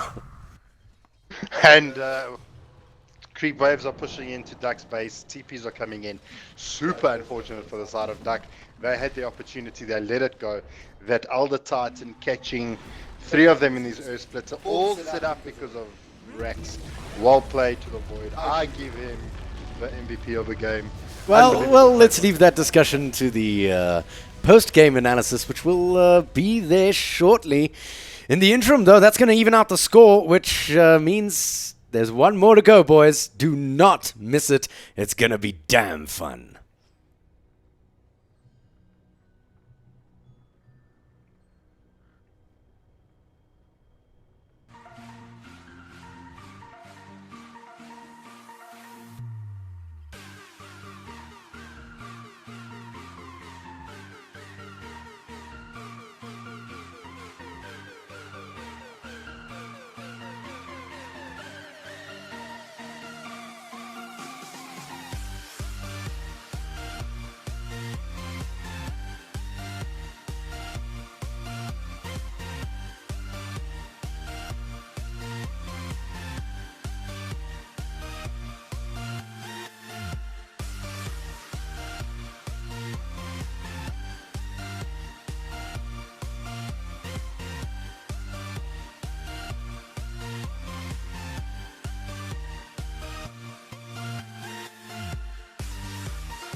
And welcome back. Well, one hell of a game too, my friend. Good golly gosh, damn, that was action-packed, and I'm glad to see Flipside bringing it back, to be honest. Well, I mean, and things were looking very good for DUC in the earlier parts of the game, even to the mid parts of the game. And considering that DUC cores were actually sitting higher above the majority of Flipside, and only near the end part of the games did they actually then start bringing it back. So very well to the side of F3, bringing it back, doing so well. I mean, Legend farming like an absolute beast, still sitting highest net worth in the game, just couldn't get enough out from the rest of his team, unfortunately. So, but to say the least, spectacularly played from F3, not throwing in the towel, always trying to get those big team plays, and some beautiful chronos, some beautiful stomps. I mean, even some defensive swaps coming in from the Venge were pretty good in that game. So, yeah, I mean, it takes us to the point where we now get a chance to review what actually happened in that game and how they actually did. Well, Fook did spectacularly. I mean, in the interim, you and I had a discussion about who the hell do we give the man of the match to? It's a challenging question because Fook played spectacularly throughout the early stages, facilitated all the kills onto that poor Necrophos, and towards the late game, facilitated a lot of the damage thanks to not only just being there as an Elder Titan, but also the placement of his ultis, the timing of his ultis. On the other side of the coin, though, Rax, a lot rested on his shoulders. It really did. He was getting those crucial bubbles, even though they were one or two-man chronos. They really did change the outcome of a game. And I think things really started going down from DUC. There was a mid-fight that took place where he caught, I think it was DJ alone, and just took down the axe. And then from there, Legend was left on the back lines, kind of fell apart, and then things just kind of went downhill from there. Yeah. And yeah, it just left him in a bit of a precarious position. Yep, if you take a look at the XP and net worth, it pretty much tells the same story. Well, here we have it. It's fights up and down all the way. The trend favoring DUC until, I would say about 30 minutes or so. And then suddenly, all the fights were continuing to happen. DUC would walk away with the occasional victory and knock things back, but the trend was upwards for the side of Flipside. Do you think that just comes down to the draft? Because, I mean, at the end there, it just felt like they didn't have enough right-click damage to really deal with anything. If we take a look at the damage right here, there's a world of damage on both sides, but you have two 30Kers, more or less, on the side of Flipside, and three 30Kers on the side of DUC, and yet they still walk away with the victory. I think the biggest thing is that we didn't have enough hard hitters coming in from the side of DUC. DUC did get a lot of damage outputted there from the Necro, but that is a lot of magical damage, and can get negated a lot with the Grievel's with the GG boots. You've got the BKB that can dissipate a lot of that damage as well. So even though that the Necro shows say a 31k damage done to heroes, it's not the right click kind of damage that you need. So maybe picking up a stronger mid in terms of right click could actually help a bit more. Or if that's the case, instead of putting CK on a bounty hunter that's just out there to scout for the team, rather look at something that can actually then translate and move to something can actually right click a little bit harder in the later parts of the game. Maybe a Kunkka could have done a little bit better. I mean, I think Wormy's Oracle did fine, kept his players alive where necessary, where he could have. Unfortunately, not enough coming out from the rest of the squad. I think the issue came down to maybe just the draft, really. The bounty pickup was probably to try and counteract the Grievel's Grief from the Alchemist, what he provides to his team. So with that said, they needed something that could actually help out a little bit more. Yeah, well, let's take a look at the axe. I mean, everybody got a piece of axe in that match, and quite a lot of pieces. You got 4-2, 4-2, 3. That's a lot of deaths sitting on the axe. Now, we know this player, he loves his axe, and he's pretty damn good at it. And yes, you are required to jump in and possibly sacrifice your life to facilitate the kills. The early game went spectacularly for him. He had so many cheeky moments that just worked for him. He's just an incredibly fortunate man when it comes to that hero. But towards the end, do you think he was playing a little bit too aggressively? No, I think he played his hero how it was supposed to be played. I think the problem came in is his item progressions actually didn't allow him to continue being that bashful and that aggressive. I mean, if we go to the items that the Axe actually was sitting with, I mean, for majority of the game, he was actually just sitting with the Orchid, and then only in the last, say, 10 minutes of the game did he actually get the Orchid. So only until that point did he actually then starting to tank up a little bit, but still not enough to deal with the damage being outputted from the side of F3. Taking a look at the net worth, I mean, we saw Legend leading all the way, that pink line right at the top there. But a notable exception is we saw a lot of progression from the Necrophos, who slowly but surely got knocked down the graph onto that 4th position underneath the Weaver. I feel that the moment that Weaver picked up, right there, you can see here, more or less, what is that, 28 minutes in? As soon as that Weaver leapfrogged both the Axe and the Necrophos, things started going downhill at more or less the 30-minute mark. He started exploding in terms of farm, and it bought him the tankiness to stand his ground, which is not usually what you want to see in a Weaver if you're sitting on the opposite side. And from there on in, I mean, it was just choo-choo train. Yeah, it was super unfortunate for the Necro that his farm actually started teetering off a little bit. And, I mean, going for the E-Blade, generally you would expect a lot of teams to actually go BKBs, especially for F3. Very good BKB carriers in terms of the ALK. Not an inherent BKB carrier for the Void, but still picked up one. And later we saw I actually dodged the beautiful Reaper South as well. So knowing that that those big items are going to come out, we did have the Lincolns on the Weaver. I mean, it's not worth it using a Reaper South on the Venge or on the Elder Titan. Rather just try and kill them by other means and use your big abilities on your top 3 cores for the side of F3. And because of that, the E-Blade kind of just teetered away. And I felt, yeah, he did do some good saves in the chrono as well. Yeah. I mean, he did save CKY's life when he was trapped in the bubble. I just don't think it was enough. And if he could have actually maybe gotten some form of disable in terms of sheep, even Shivas, could have maybe just aided the team a little bit more. So not completely convinced on the E-Blade pickup on the Necro. If you wanted to go for that high damage output, maybe rather pick up a refresher and ulti 2 of the heroes from F3. Yeah, ultimately, the refresher came right at the end of the match for him. But let's quickly talk about this Lincoln Sphere, because picking it up at this more or less 20-minute mark really facilitated him running around free willy, not really bothering, not really worrying all that much, because obviously he has that Lincoln Sphere to protect him from the Reaper's Scythe. Do you think that the side of DUC should have done a little bit more to hinder the item progression from the Weaver? I mean, he had a pretty damn quick perseverance.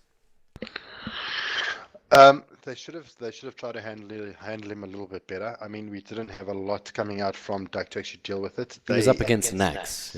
Yeah, so you've got... But, I mean, even with that said, DUC's probably thinking, okay, well, we've got a lot of things that can kind of cancel it. We've got 4 staffs that can pop it. We've got Battle Hunger that can pop it. We've got... track that can pop it. So all of these things that can kind of proc the Lincolns, they didn't really pay enough attention to actually really dealing with the Weaver. But in fairness, the Weaver was the last pickup for the side of F3, and was actually kind of a surprise to DUC and caught them off guard. So they did get they were the first pickers, I believe, and they were able to actually end off the draft with the Weaver, which did perfect. So I feel some of the heroes for DUC got a little bit overwhelmed with the bounty, but yeah. Well, Bounty Hunter, just a very quick 2 minutes. Do you think they could have picked something better as their sucker punch for the side of DUC? I think that if they have taken perhaps maybe the Kunke instead of CKY, or even the Ricky that they did so good in the first game, could have done a lot better. Right, so we're going to wrap it up, but just before we do, man of the match. Without a doubt, the Elder Titan. Elder Titan. Elder Titan. It's so difficult to call it Rax or Fook. But oh well, Fook it, it's just too damn good. That Elder Titan facilitating all the moves throughout the game. The man deserves all the applause and praise he could possibly get for that performance. We're going to head on through to the next game now. Do stay tuned. We'll see you shortly.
Good evening, boys and girls, and welcome to Game 3. It's all on the line now. Flipside, Tactics South Africa, damn good team up against the old school legends, DUC. Jabba, one hell of a first two games. Absolutely. I mean, DUC taking game 1, Flipside taking game 2, and it's been both struggles in the beginning for both teams, then taking it over in the late game. So even the early parts of the game don't even tell a story because everything just changes around. Both teams kind of feeling each other out, and then in the later part of the game, kind of then realizing what's going on with one another and then moving on from that point. Yep, certainly. I mean, it's just so difficult to make those calls in those clutch situations, especially now. Now we're in game 3. I mean, it really is all on the line. The loser goes home. Goodbye. You're no longer in the league. And the winner goes up against all odds, AAO, a team that in their own right have come very, very far since we saw their formation. I think it was last year, early last year. I think that's right, yeah.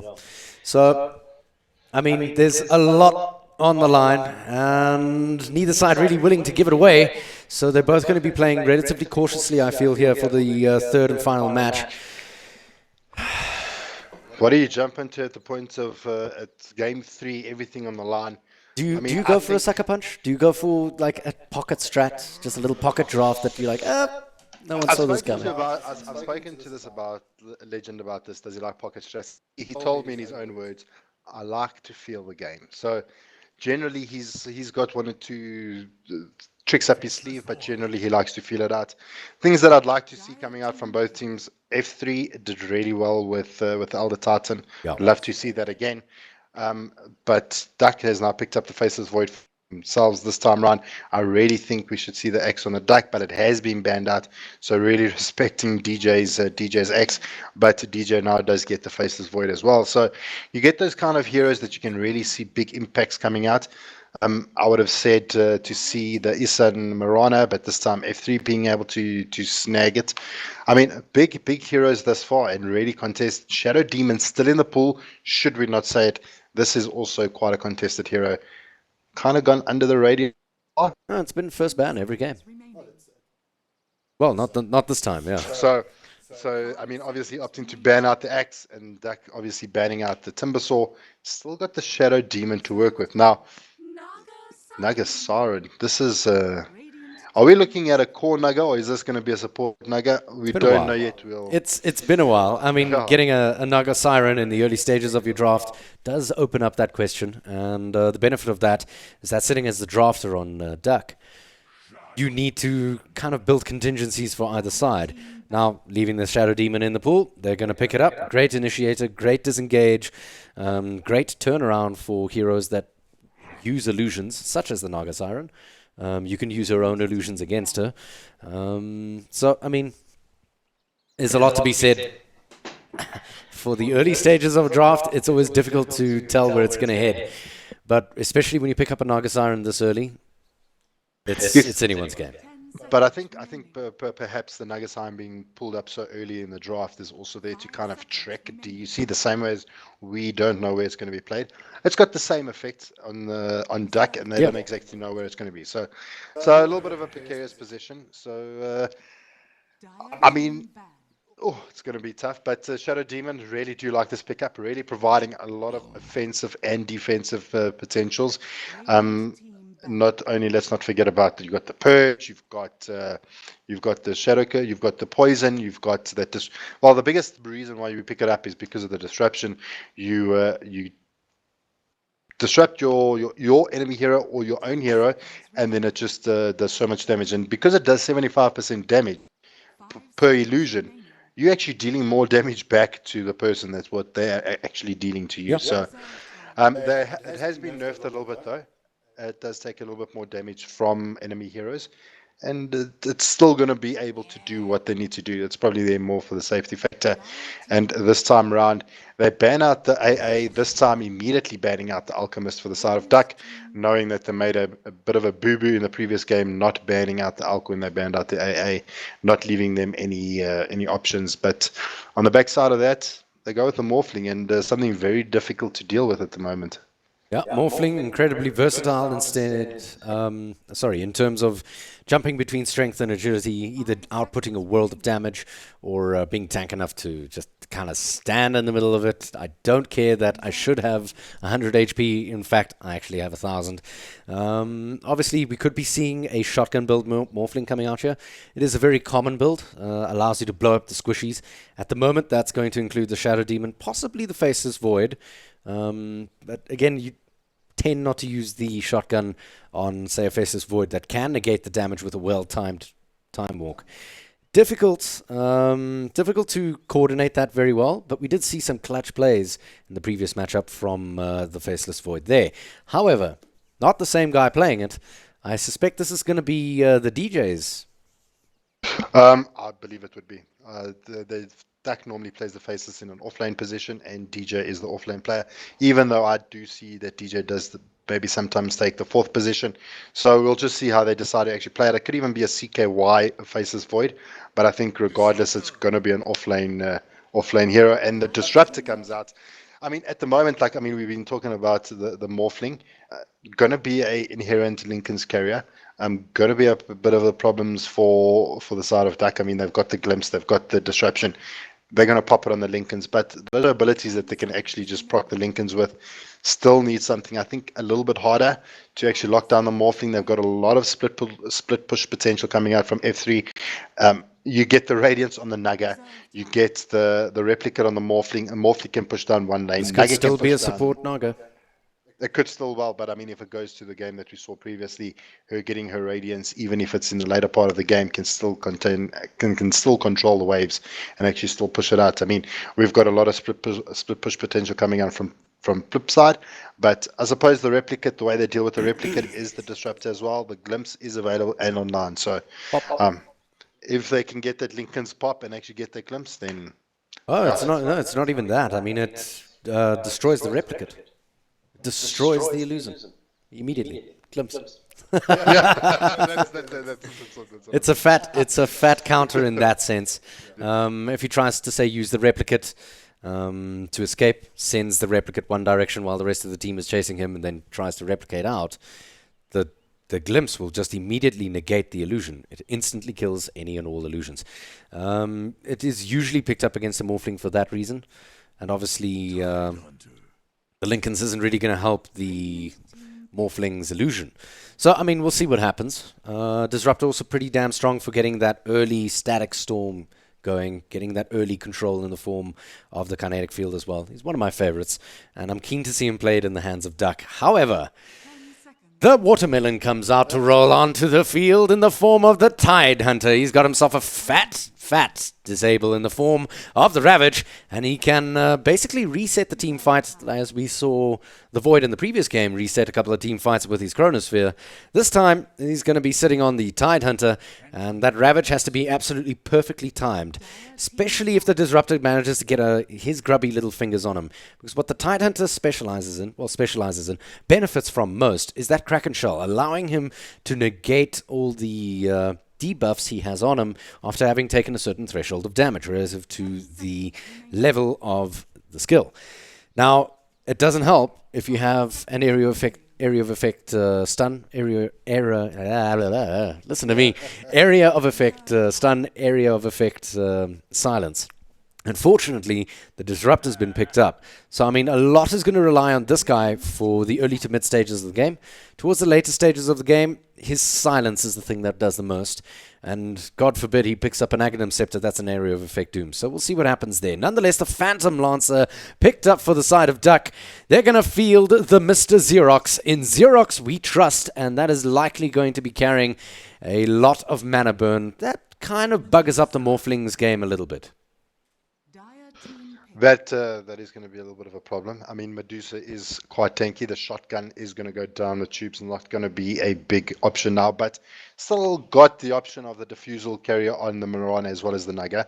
Elder Titan being banned out for Duck, respecting that ban. We still haven't really know what F3 is going to do at the moment. I mean, is this going to be a support Naga? Is it going to be a roaming Marana? So F3 is still looking for a support hero. Whether they run the Marana or the Naga as the core, we'll soon find out. But for the side of Duck, better well-rounded draft, I feel, this time around. They've got two hard hitters. They've got a controlling Void, and they've got a controlling Void. They've got a disrupting Shadow Demon, and then Disruptor himself then is able to just then bring back a lot of the team fight and control a lot of the situation. And the problem is if F3 decide to jump onto Duck and decide to disengage, Disruptor will charge you for it and will kill one of your players if the glimpse is still up. Got to be very, very careful about your positioning, and that's usually Morphling.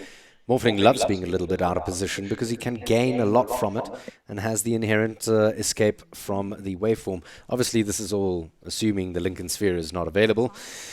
Well, we'll see. Medusa picked up. Love it. Good round way of rounding up this lineup. The Phantom Lancer sitting on the Medusa's side as well means he's not available as a pick for the side of Flipside.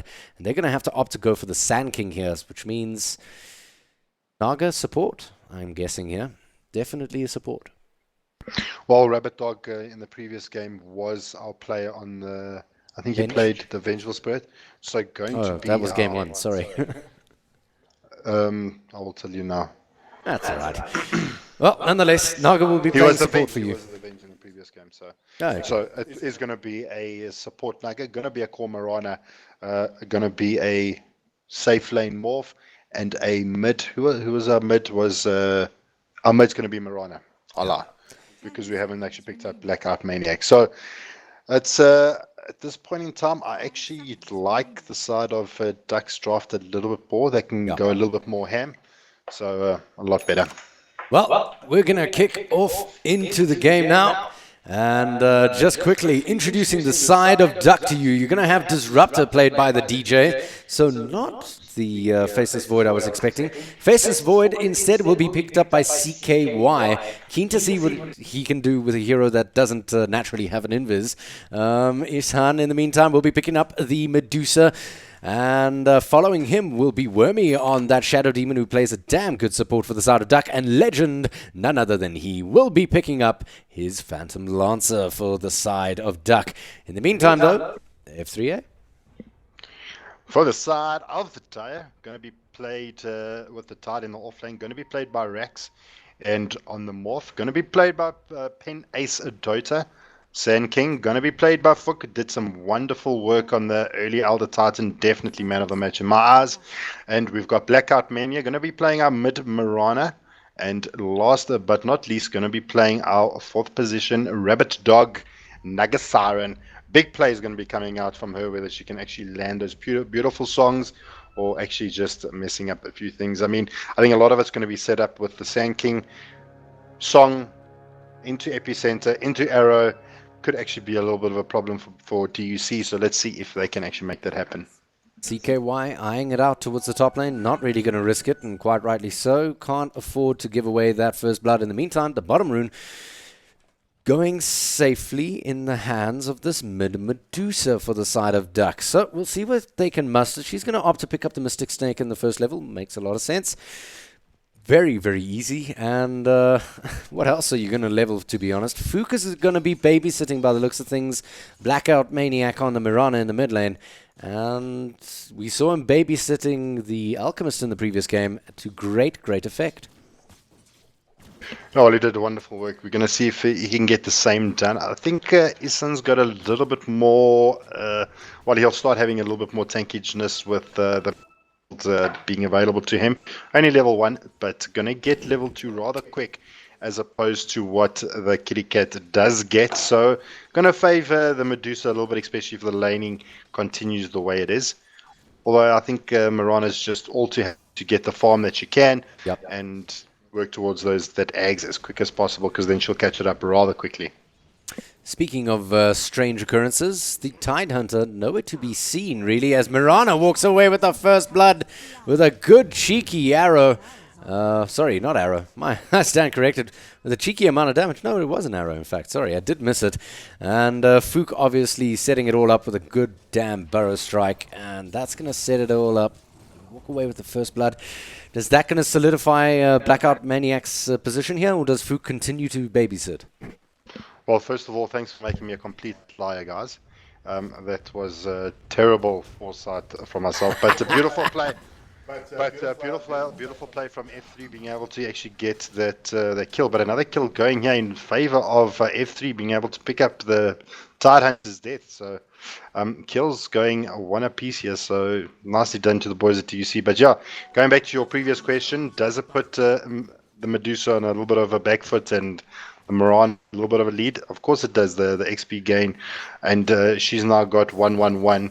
Whereas the Medusa's only sitting 0, 1, and 1. So. Well, no, the question quite simply being, does it free up the Sand King to disappear into the bush as he has? So I guess the answer is yes here.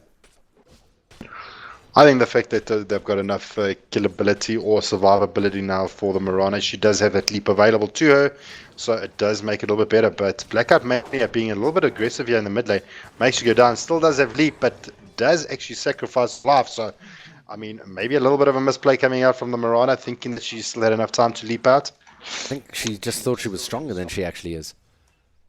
Could this mean Fook does to the mid lane? Possibly.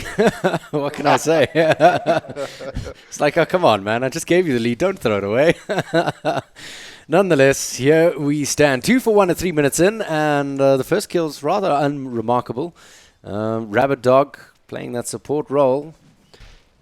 I'm not sure what he's going to achieve here. Obviously, he has a very strong disengage in the form of the Song of Siren. We've seen support Nagas that's rather old school.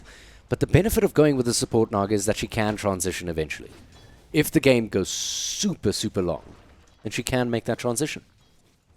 Absolutely. I mean, I found in this meta, either the game kind of really ends for the 30-minute mark, or it really extends itself to past the 50-minute mark. So kind of giving themselves the opportunity to actually transition a little bit more does work out in F3's favor. I mean, they're going to have some really hard hitters. They could generally have 3 cores on the side of F3, and DUC does have 3 cores as well. So it's a good way to actually tie up the fact that they were able to actually stag the Faceless Void, giving them the opportunity to actually stand toe-to-toe against each other. So a lot better. a lot better drafts for both teams. I feel it's actually a little bit more difficult to say. Well, here's what I feel. Bottom lane, completely left alone. Rather rotate the DJs to maybe be a little bit more useful, possibly towards the mid lane, much like Fook is busy babysitting. And actually, they do spot out the Disruptor who walks on in. He's scouting out to see if he can find the Tide Hunter and find out what the hell he's doing. But he's actually going to catch a world of pain if he's not careful. The retreat is there. He changes directions, spotting out the Mirana, but it's not going to be enough as the Sand King walks away with the kill. And that's ultimately a fed-out kill. And given that Rax is content to stay in the jungle, rather stick these guys elsewhere. Make them useful elsewhere. You don't want to sap away the experience from the Faceless Void. Neither really do you want to sap away the experience from the Medusa. But if they're going to leave you completely alone, as the Medusa's picking up a little bit of damage here, Fook dropping low, they don't have the mana to really follow this up. Will Blackout Maniac have the ability to turn this one around? No, in comes the TP. It's Wormy, and you see if that was a Disruptor there, they could have glimpsed him back and helped themselves to a kill. So I really would just rather leave the Shadow Demon bottom. I mean, he's stacking and farming stacks beautifully if the Tide Hunter's not there. If the Tide Hunter does come in, he can step in to assist Legend. But in the interim, stick the Disruptor elsewhere. You're achieving nothing by having him down there in the bottom lane.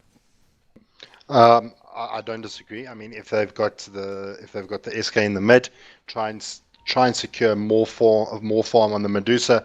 But at the same token, I mean, they've completely left Legend to do what he does, and that's farm. Whether he goes contested or uncontested, he's still going to get the farm on him. So what they've done is they've decided to actually stick Rax into the jungle. He has actually got himself the Iron Talon, as well as the Sand Kings now also just picked up the Iron Talon as well. So looking at actually trying to farm more of the map kind of suggests that they want to go to a little bit more of the later game, make sure that they can get their farm going, and always giving themselves the opportunity to jump in the jungle gives them that opportunity. But as far as the placements go, I mean, for the side of DUC, they've got 3 of their players sitting in the bot lane, and maybe even the Disruptor could even be more helpful in the top. But then again, he becomes a target for the Morphling. So at the moment, he's picking up. No. He's picking up XP at the bot lane. He doesn't really need a lot of farm to actually be effective for the team. Yes, it's great if he does get farm on him, but potentially the glimpse is the big thing that the teams are going to be looking to play around. Yeah. Certainly. I mean, the glimpse is essential. It's one of the strongest bloody skills out there. It's dirt cheap, and the range is disgusting. But I don't know. I would let the Disruptor do this job of stacking up these camps here, and let the Shadow Demon do what he's doing. I mean, he stacks and farms the outer jungle there for the Radiant side. Because there's nobody there. There's nobody they need to really worry about here for Legends. So, I mean, he's going to get a free lane of farm anyway. In the interim, however, having the Disruptor nearby the mid lane allows this sort of nonsense not to happen. And speaking of the nonsense, Medusa now dropping very low, out of mana, the mana shield doing nothing for her at all.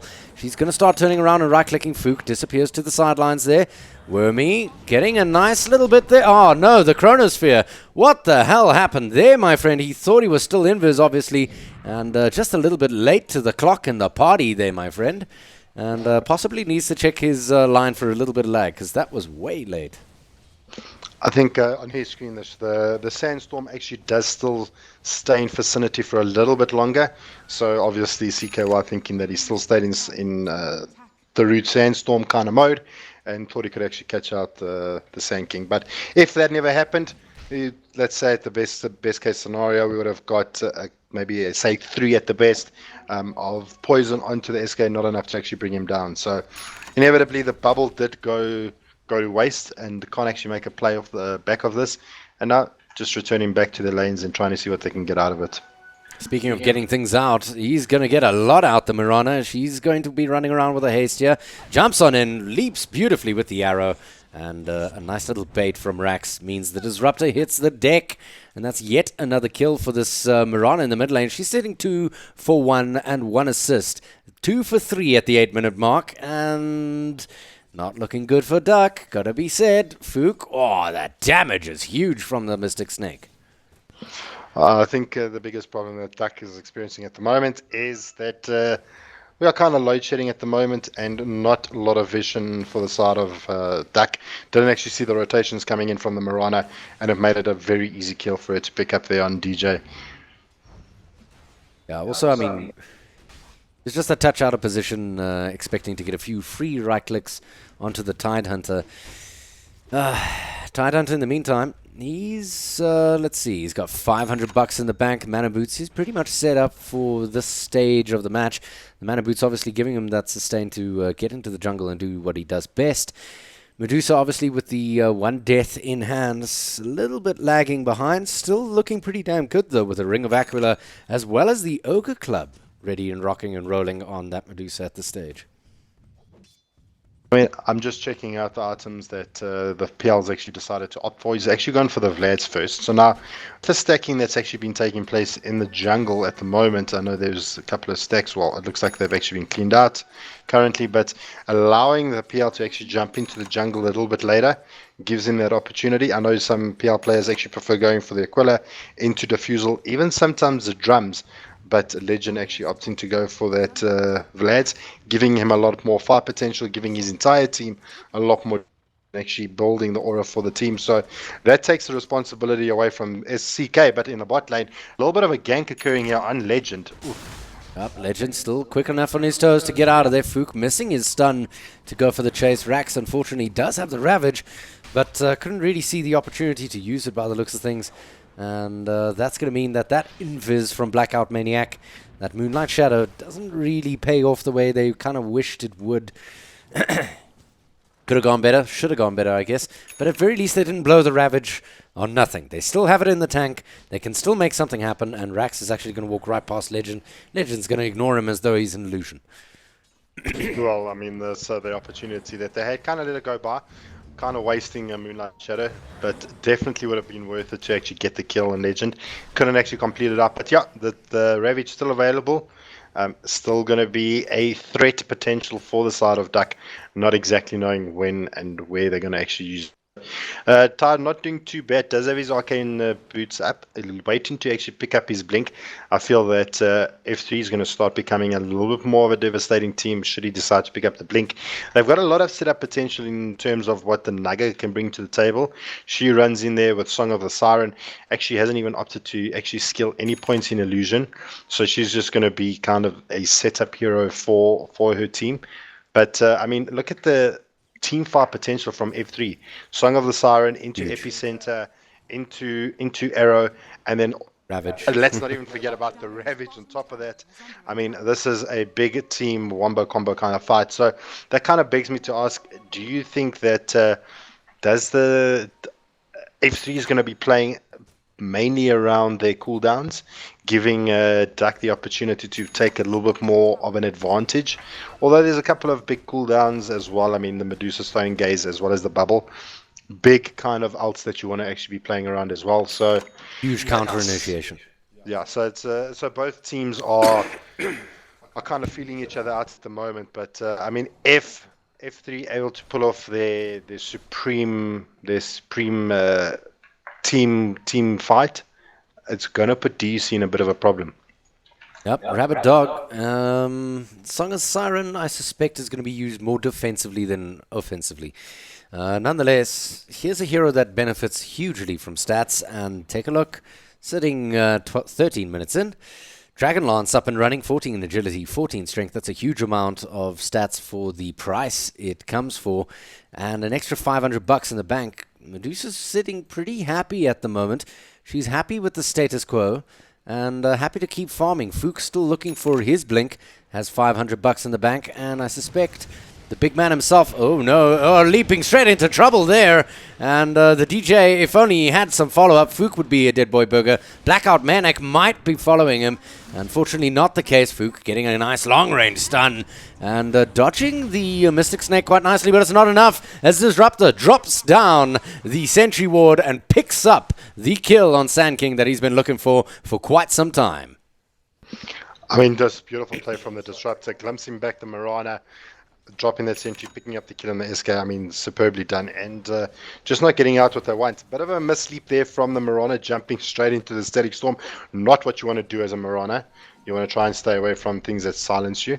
So, so a little bit of a problem that she landed herself in there. So, I mean, at the moment, sitting 3 apiece after the 15-minute mark, a very slow game compared to what we've seen lately. Absolutely. Or this evening. No, both teams not really looking to make the mistake that will lose them the early stages of the match.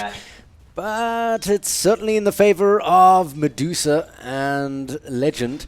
They've had a fairly free lane. Then again, so has Penace. Yet he's sitting third on the net worth chart. A mere $100 behind the mid laner for the side of Duck in the form of the Medusa. So not all that far behind, but Legend is just farming at a rate of knots, starting to already actually put pressure here on the bottom tower. That's actually going to force Penace down here, alleviate the pressure, pick up a bit of farm of his own, and that might open up options to make a move here in mid lane for Medusa and company.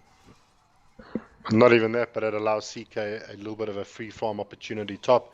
Even put a lot of pressure on the tier 1 tower, although it looks like CKY is actually going to try and maybe make his way to the mid if they decide to go.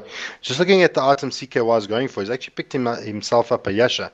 So actually maybe opting to go for that Manta as well, being a little bit of a... the glimpse just off the mark. The kinetic field not quite connecting. There's the Chronosphere, but the song is there to cancel it out completely. Rax is ready to rock and roll with the Ravage. There it is. Comes on out. It's going to send CKY up in the air. The DJ is now in a spot of trouble. He's going to try and make a retreat, but there's Wormy on the sidelines. He's going to try and do whatever he can to save his life. There's the disruption bubble that's going to save his life for just a little bit longer. CKY re-engaging onto Rabbit Dog on the sidelines. In the meantime, in the front lines, Rax hits the deck thanks to the Medusa Mystic Snake. It's a hell of a lot of damage at that range. Oh, a nice leap from Blackout. Maniac is going to secure him his life for just a little bit longer, but the Shadow Demon walks away with not 1, but 2 kills. And that is the Shadow Demon way of doing things. 7 for 3, 4 men down for the side of F3A. And god damn, that is some good Dota. Disruptor didn't even go down in that fight.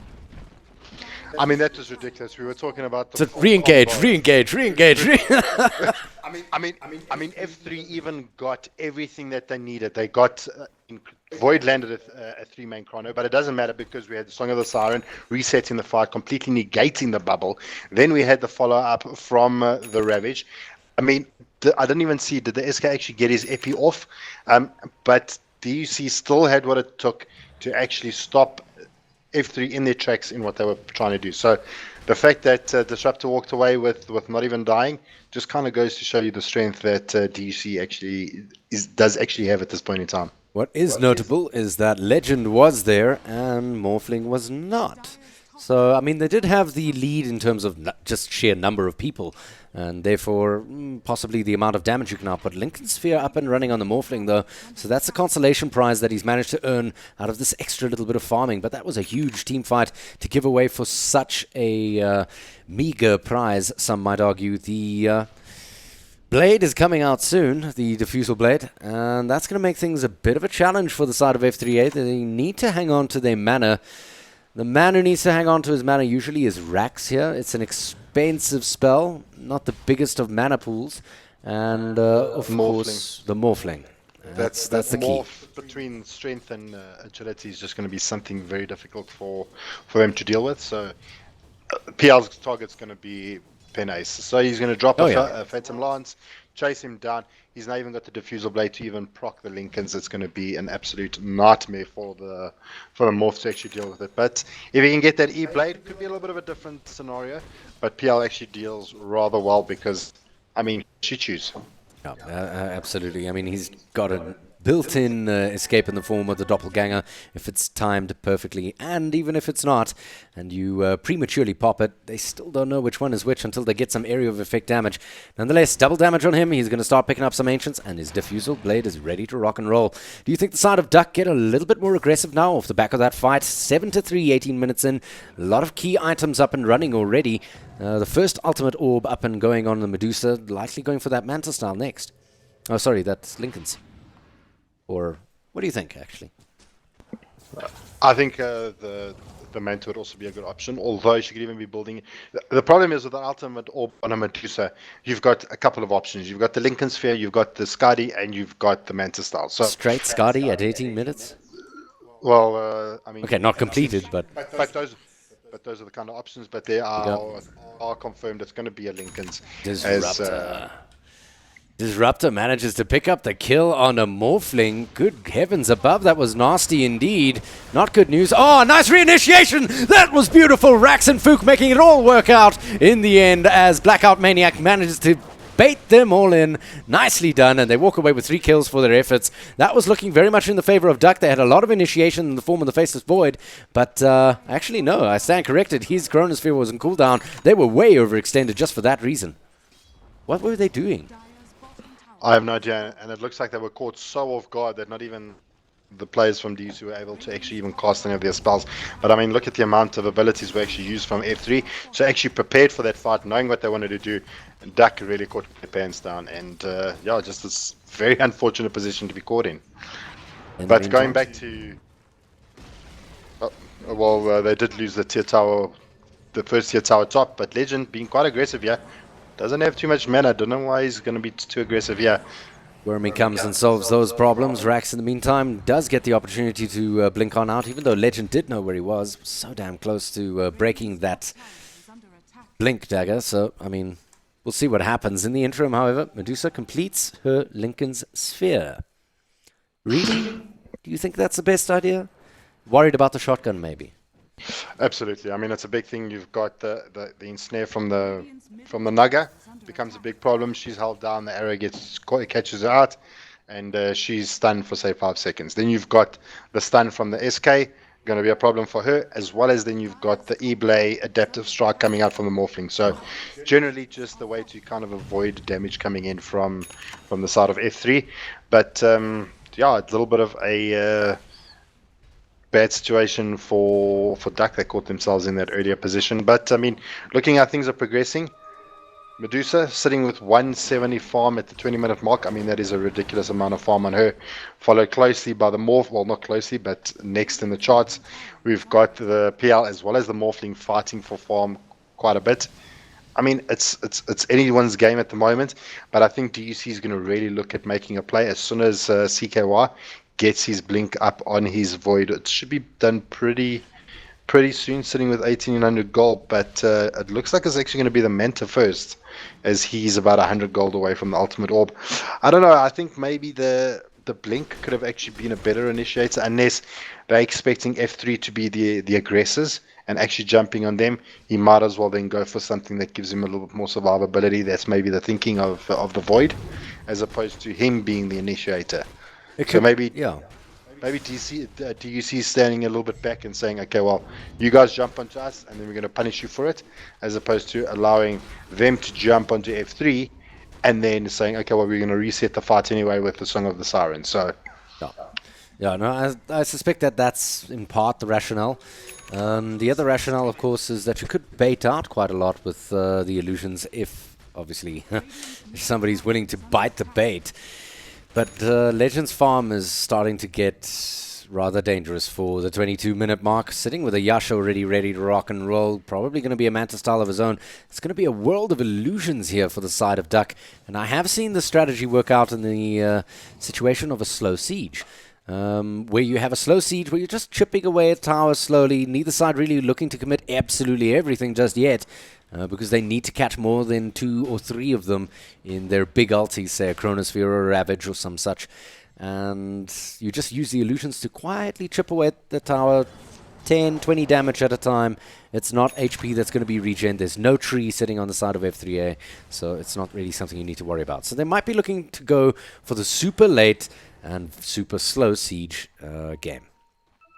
You say that, and actually 2 weeks ago I actually saw that strategy actually taking place, where that was actually a Morphling in the lineup with the Shadow Demon, and all he did was basically disrupt, make illusion, send it in.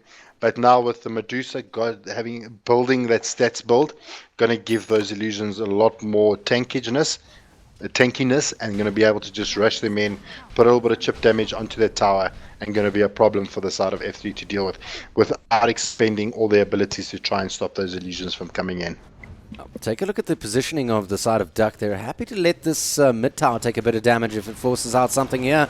Blackout Maniac immediately gets glimpsed back from whence he came. That's going to send him behind the tier 1 tower in the mid lane. And CKY and Wormy just basically delaying as best they can the push here as the TP is coming through. No, not going to happen. The initiation is actually there in the front lines, and now CKY is in a spot of trouble. The Vanish is there as well. He's going to have to try and get on out of there. No, he's opts to turn and fight. He's going to try and take out Blackout Maniac. Blackout Maniac dropping low. There's the nice reinitiation. The TP's in. They're beautifully done from the side of DUC. In the meantime, Rax has got nothing left in the tank. He's slowly getting melted down by Legend. Legend's going to walk away with the kill here. Fook getting out of dodge with the blink. And will Rax manage to get away? I doubt it. Nope, absolutely not. Phantom Lancer walks away with another kill. And ultimately, it comes down to a 1-3 trade-off. They did not manage to take down the Chronosphere-ing Faceless Void in time. And that is the result. The counter-initiation of the Chronosphere buys them those extra kills as well as the rotation. And they walk away with a lot of damage up onto this top tower here. That's going to buy them maybe a little bit of space to do something here as Asan baits out the stun from Fook. And he was expecting it to connect, but the Lincoln Sphere is up and going. Oh, Fook so very low. 30 HP left on the clock. Goes invis, goes for the blink. Manages to get out of dodge just in time. Bloody hell, that was a long engagement. GCM, and unfortunately, the kitty cat actually jumped into the Void's bubble. He would have actually caught 0, and that fight could have actually gone terribly bad for DUC. But because he popped the bubble, Marana jumped into the bubble, and that's what actually turned the fight. Not because of good placement from CK. Well, good placement from some CKY because he jumped into it, but initially it was a bad bubble placement. Wormy in the meantime, picking up the net, but not the arrow. Arrow does miss. There's the glimpse, but it's going to send her back. It's right where she wanted to be anyway. Fook, oh no, baits out the ulti from the DJs. And now Fook trying to make an escape. Doesn't quite manage to do it. In the meantime, Morphling in the background does manage to pop the Shadow Demon. Penace is throwing out a bit of damage. And whoop, there's the glimpse, it's good. Is it going to be enough? There's the kinetic field, he's going to be stuck in there for a while. The mana's been drained out, there's nothing left except Rabbit Dog. Rabbit Dog comes on in, goes for the Song of the Siren, singing away, and a cheeky arrow just to say goodbye, but I'm leaving you with a parting gift. Again, a ridiculous fight. I mean, the DUC is just getting so much off these big team fights, and now the problem is they're knocking on F3's doors at the top. We've got Alti down, well, 4 seconds to go on the Ravage. We've got the Song of the Siren down, so, I mean, going to be big plays coming out from F3 to kind of hold this. Big plays from the Tide that needs to actually just prevent anything from coming out here. But DUC decides to actually just teeter their way back. Hasn't even jumped into the rush, but yet still going to be rush 1 if they decide to actually jump into it. And yeah, going to be a bit of a push up mid, it looks like it. Yep, they certainly can afford to. The Ravage is up on the Tidehunter, but like you said, there's a lot down at the moment. And in terms of XP and net worth, they're certainly in the lead. They're going to try and make a move onto Isan. Isan using it beautifully. Oh, comboing up the ultis beautifully there. Disruptor and CKY. It's not bad. It's not the best, but it's not bad. It's good enough to take down the Sand King, which they've been trying to take down for a while. Rax, in the meantime, gets glimpsed back. He's going to blink on out into the sidelines and TP on out of there. Does still have the Ravage, but that means that this Tier 2 tower is definitely down. Nothing to be said. Nothing to be done for the side of F3A. Things are slowly but surely getting dangerous for them. In the meantime, though, the E-Blade up and running on Morphling is going to give people something to think about on the side of DUC. I mean, just looking at the item progressions on both teams, I mean, 3 of the players on F3 got Blink Daggers, trying to be really mobile, trying to get into the middle of DUC, but DUC got 3 Manta Styles on their cores. That is going to be a siege of sieges. Just slowly chip away. When you're out of Manta Style, use the Disruptor to do what he's doing on the Medusa at the moment. Just slowly chip away at the tower. Even if it's just 10 damage you do, it's 10 damage that tower will never see back on its health bar. And it's going to put the emphasis on the side of F3A to clear the creeps and the illusions so quickly that they don't even manage to get to the tower. And that's an incredibly tall order when these guys start getting a little bit tanker. I mean, looking at the way that Duck has actually decided to item progress, maybe a Luna would have actually been a decent pickup here. Those glaives, that kind of same split shot effect that the Medusa actually provides. Very difficult for F3 to actually handle those illusions. We can see that them just climbing up the hill makes it very, very difficult. And now glimpsing and disrupting the Phantom Lancer gives them an innately a mana burning trio of disaster when they run up that hill. Yep, certainly. Well, some of the ALTs still down for the side of F3A, but the Chronosphere not available. Oh, catching a fat arrow to the face, CK. Oh, the stun not quite there from Fook, but ultimately I don't think that would have really achieved all that much. And Rax, in the meantime, picking up a bit of damage from Disruptor as we were experiencing a little bit of a technical issue. Oh, the lag is real, but it's not over yet. There's the glimpse. It's good enough. It's going to catch Rax and Penes Dota. Penes Dota in a spot of trouble. He's all agied up. There's the Chronosphere, but the Strength Morph is good enough as well. Rax, in the meantime, dropping low, but he's not dead. CKY now trying to get out of there. The re-engage from the Sand King is pretty decent. Puts out the damage on the Faceless Void. Faceless Void hits the deck. Legend comes in and says, I'm not done with this fight yet. Ishan pops out the Stone Gaze. That's going to call the disengage, and that's it from Rabbit Dog says. Rabbit Dog says, that is it. I don't want any more of this. Everybody out. We've got our 2 kills. We haven't lost anyone. Take them home. Bank the money. Go home. That was a massive play. 2 players down from the side of Duck and still calling the retreat. That just shows how much respect they have for the side of the UC and the fight potential that they have. Once the ulti are blown, there's not much more that they can do. They've got 1 waveform, 1 adaptive strike, 1 epicenter. I mean, the only one that can really go toe-to-toe is going to be the Mirana, and she's not dealing near enough damage to actually stand toe-to-toe to any of these heroes. And whereas you've got... speaking about toe-to-toe, this Medusa's in a spot of trouble here. Out comes the blink from Blackout. The net doesn't connect thanks to the Lincoln Sphere. He's now trying to make an escape. It's not really going to happen. The Phantom Lancer throws in some illusions, but the Medusa ultimately hits the deck. They were on her for quite a while. I would have expected a little bit more backup from the side of Duck, although maybe the judgment call is, okay, buddy, you're a little bit out of the way. That's not much we can do to save you. Legend now trying to make the escape from a very quick on her feet, Mirana. Leap has been used. 4 seconds cooldown. Fook now catches Legend. Nicely placed stunned. Legend in a spot of trouble, and he's going to hit the deck soon. Yep, there it is. Mirana walks away with the final right click, and those are 2 huge kills for the side of F3A. 2 of your highest net worth earners on the side of Duck. I mean, F3 must be quite happy with themselves to be walking away with that, but it doesn't seem like it's over as they continue in the mid lane. Disruption is used. There comes the storm. Possibly a little bit of mistake there, that disruption. I suspect he could have made it out, although the intention was good. Out comes the Moonlight Shadow. That's going to allow them to freely roam around and get around this tower. Try to catch somebody with the net of the Naga Siren. Not quite happening yet. Oh, the blinks come on through. There's the counter initiation. CKY is going to go for it. Take out Blackout Magic. Get a few hits in on Fook, but they don't have the detection for him. In the meantime, Rax goes on in and gets the cheekiest of kills on the Shadow Demon in the background. I mean, these are fights that are going left and right. Something that is lacking for the side of DUC is the detection. Knowing you're going up against the Moonlight, and that the team can completely get themselves out of dodge with that ulti. I mean, potentially picking up a gem, dust, sentries. At the moment, not much detection on the side of Duck. I mean, they've got 1 dust on the Shadow Demon, nowhere near enough to actually deal with the lineup that F3 has. And maybe even looking at one of the supports to actually try and look at getting a Necro book, considering the kind of lineup strat that they're trying to go for, that Manta chip away damage. Looking at getting those Necro books can actually look at getting that. Yeah, it's certainly an option, and it'll solve the invis problem, as you suggest, and of course facilitate the slow sieging push that perhaps they're thinking of going for here. The gem does come out though, and it's going to come out onto the Disruptor. He's been fairly solid in terms of his positioning, largely thanks to that ether lens, so he doesn't have to really be anywhere near the fight to have an effect on it.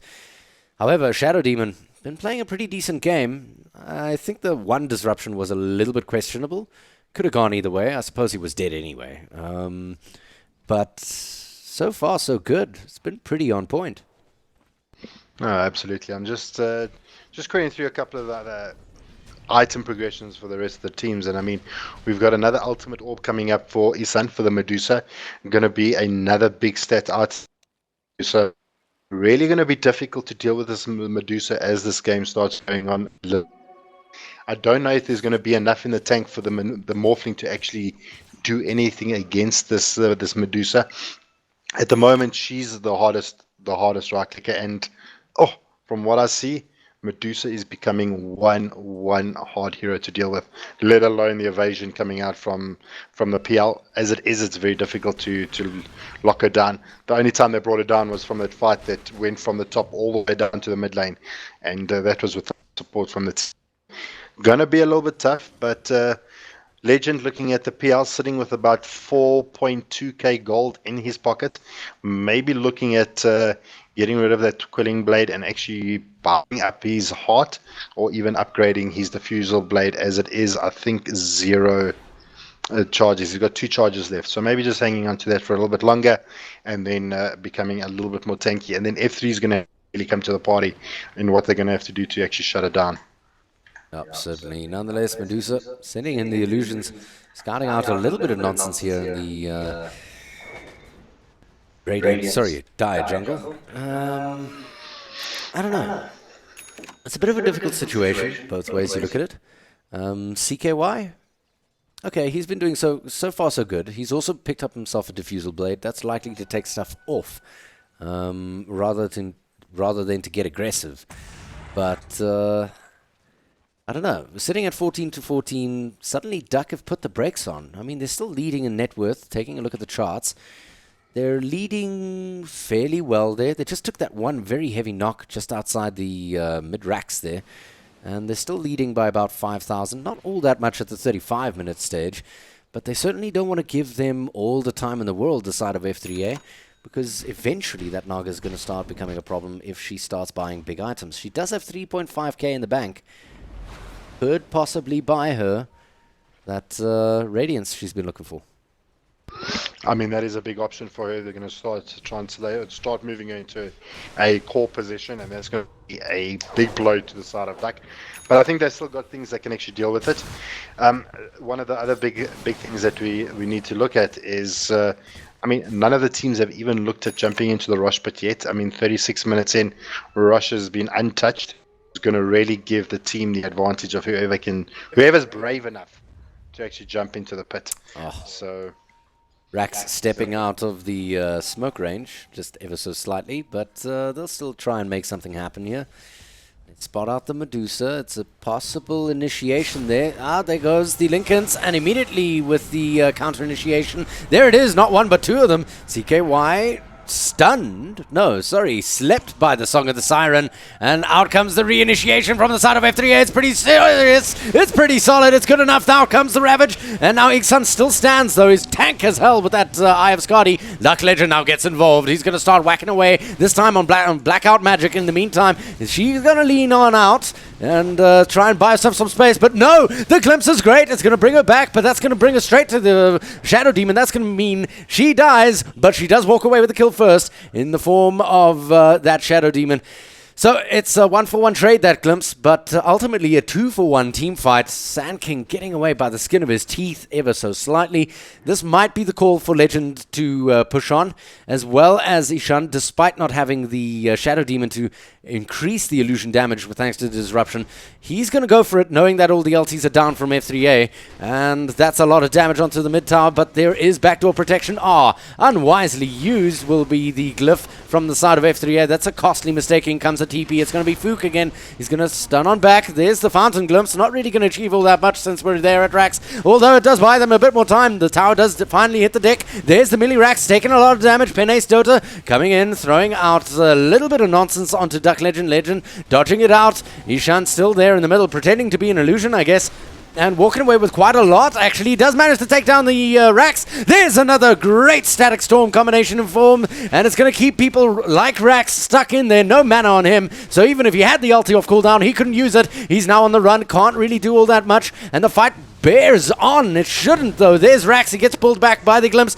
Gem on the deck. He does go down the Disruptor, and now Wormy's going to pop out the dust to try and buy himself the space to pick it up. Down will go the Sand King in the front lines as the right clicks continue to flee on out. F3A is starting to fall apart. Now, Man Runner is going to hit the deck, buy back immediately, and that is so expensive for the side of F3A. They've lost so much out of this fight. Now, Fook going back in unadvisedly. There is the Gem, and there's the Chrono. It's going to mean a dead Sand King very, very quickly, and now Pene's likely to join them in the grave. There he goes. Morphling hits the deck, a mega kill spree for the Faceless Void. Morphling now buying back. Sand King's effigy hits the deck, and this is it. 21 minutes in. Sorry, 21 to 17, 38 minutes in. The pressure on the tier 4 tower. Isan is happy to stand there. He still has the Stone Gaze. Are they going to try re-engage? Yes, they will. The side of F3A is going to try and go onto her. She does pop out the ulti to disengage and buy the time for CKY to come on back in. Penace is going to hit the deck for the second time. That's a dieback. The Ravage is up and ready. Out comes the Song of the Siren, but it's only going to be a disengage. There's not much else that they can do. The illusions come out from the Naga Siren. Out comes the arrow. It's not going to connect onto anything but an illusion. They're out of fuel, the side of F3A. Duck knows it. They're going to go for the end. This is it. In comes Marana, very cheeky. There's the Ravage. It's going to facilitate the kill on Wormy, most likely. Nope. Disruptor, the first man down, even though he does manage to get the kill on the Marana. It's GG, well played, and quite rightly so. Keep the pressure going, and Duck walks away with the victory. They fight and get the right and the privilege to fight up against the boys of AAO next time round. Damn, what a great fight, all the way up down the mid lane. Oh my gosh, I can't believe that's the way they ended. From the racks to the tier 4 towers to the fountain. Unbelievable ending to an unbelievable series. One apiece, but eventually Duck taking it away and just fight after fight. And one of the things that actually hindered F3 was the fact that their epis were, their ultis were always on cooldown. Tide brought back with about 10 seconds to go on his ulti. He used it only once. Duck were knocking at the fountain, and that Stone Gaze coming out just in time. Nugget not being able to get a Radiance, just super unfortunate, but that's going to wrap up pretty much the end of the series. Yep, that's going to put Duck in a great position up against the boys of AAO. They've got their work cut out for them, so we'll see what they can pull out of the bag here, but this was a stellar performance. A slight I'd say misplay maybe from F3A, buying in quite so much, buying back quite so much, and dribbling in as they did right at the end. And that's, I mean, the staying power on the side of Duck just ultimately meant they walked away with the game right at the end there. So we're going to wrap things up and go into some post-game analysis. We'll wrap up the game and the series in total, and we're looking forward to that. So do stay tuned. It is going to be a lot of fun. See you shortly.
Sleep till I come home.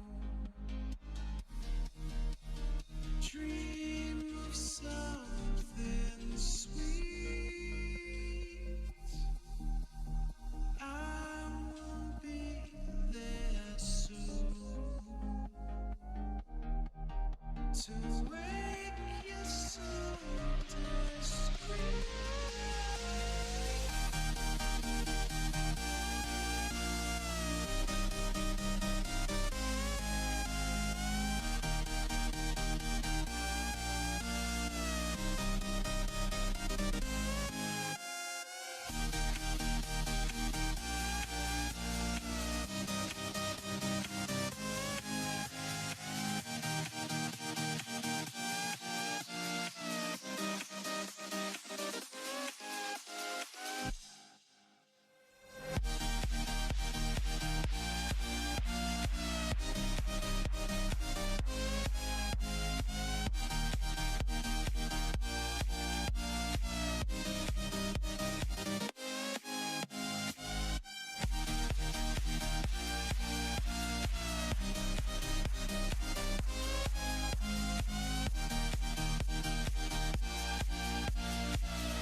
Sleep till I come home. Dream of something sweet. I'll be there soon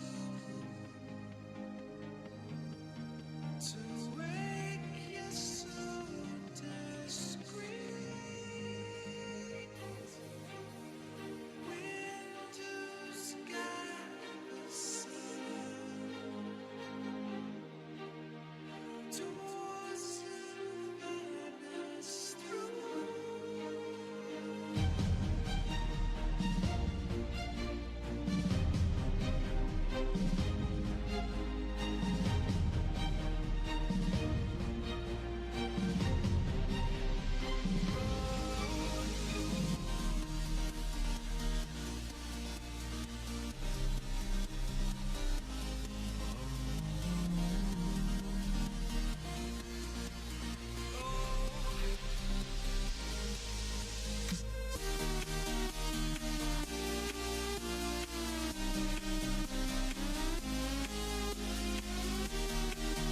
To wake you so discreet.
Everything changes.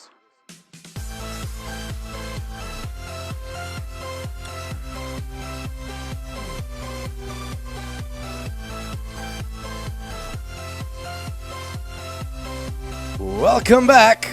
It's the end of the end of the end of the end. We've made it all the way to game 3. And Flipside must be sad. Yeah, they must be flipping out. It's a super unfortunate way they had to end off the series. I mean, but DUC at the point just climbing the uphill and just pushing.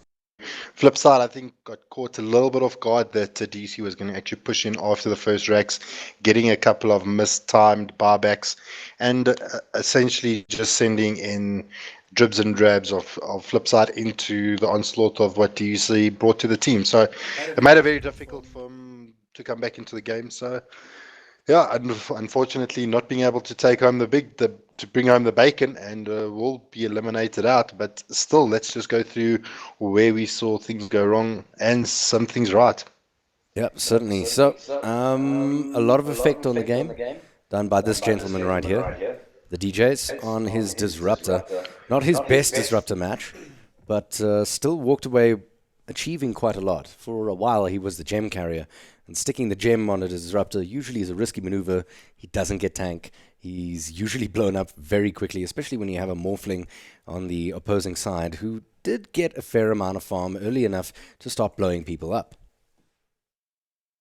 It was super unfortunate because it seemed as soon as DUC discovered Blay was on the field, started actually coming together, staying together, and as soon as Pen Ace Dota jumped, the rest of DUC was in the vicinity, or at least had TP potential to get in there and save their teammates. I mean, some good bubbles coming out from CKY, whether it was by mistake or intentional, being able to catch out some of the F3 players, keeping his supports alive, and essentially turning the match in favor of DUC.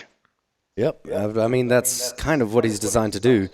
I kind of felt like with the lineup that we find ourselves with, it came down to the reinitiations and who executes it better. However, at the end of that reinitiation, who's going to walk out on top? It's whoever's left standing, tank enough and dealing enough damage to still be a threat at the end of it. And I have a funny suspicion that that's really down to the draft here, with this DUC victory. Maybe Legend and the Medusa there outdoing the Pen Ace Morphling.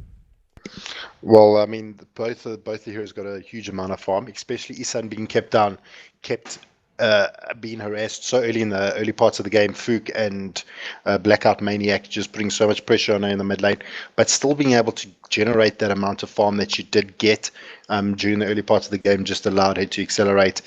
And then pretty much F3 allowing the bottom lane, the safe lane, to Legend on the PL, just completely free farming and just getting done what he needed to get done. And between those two players, constantly throughout the match, were the top net earning players for DUC.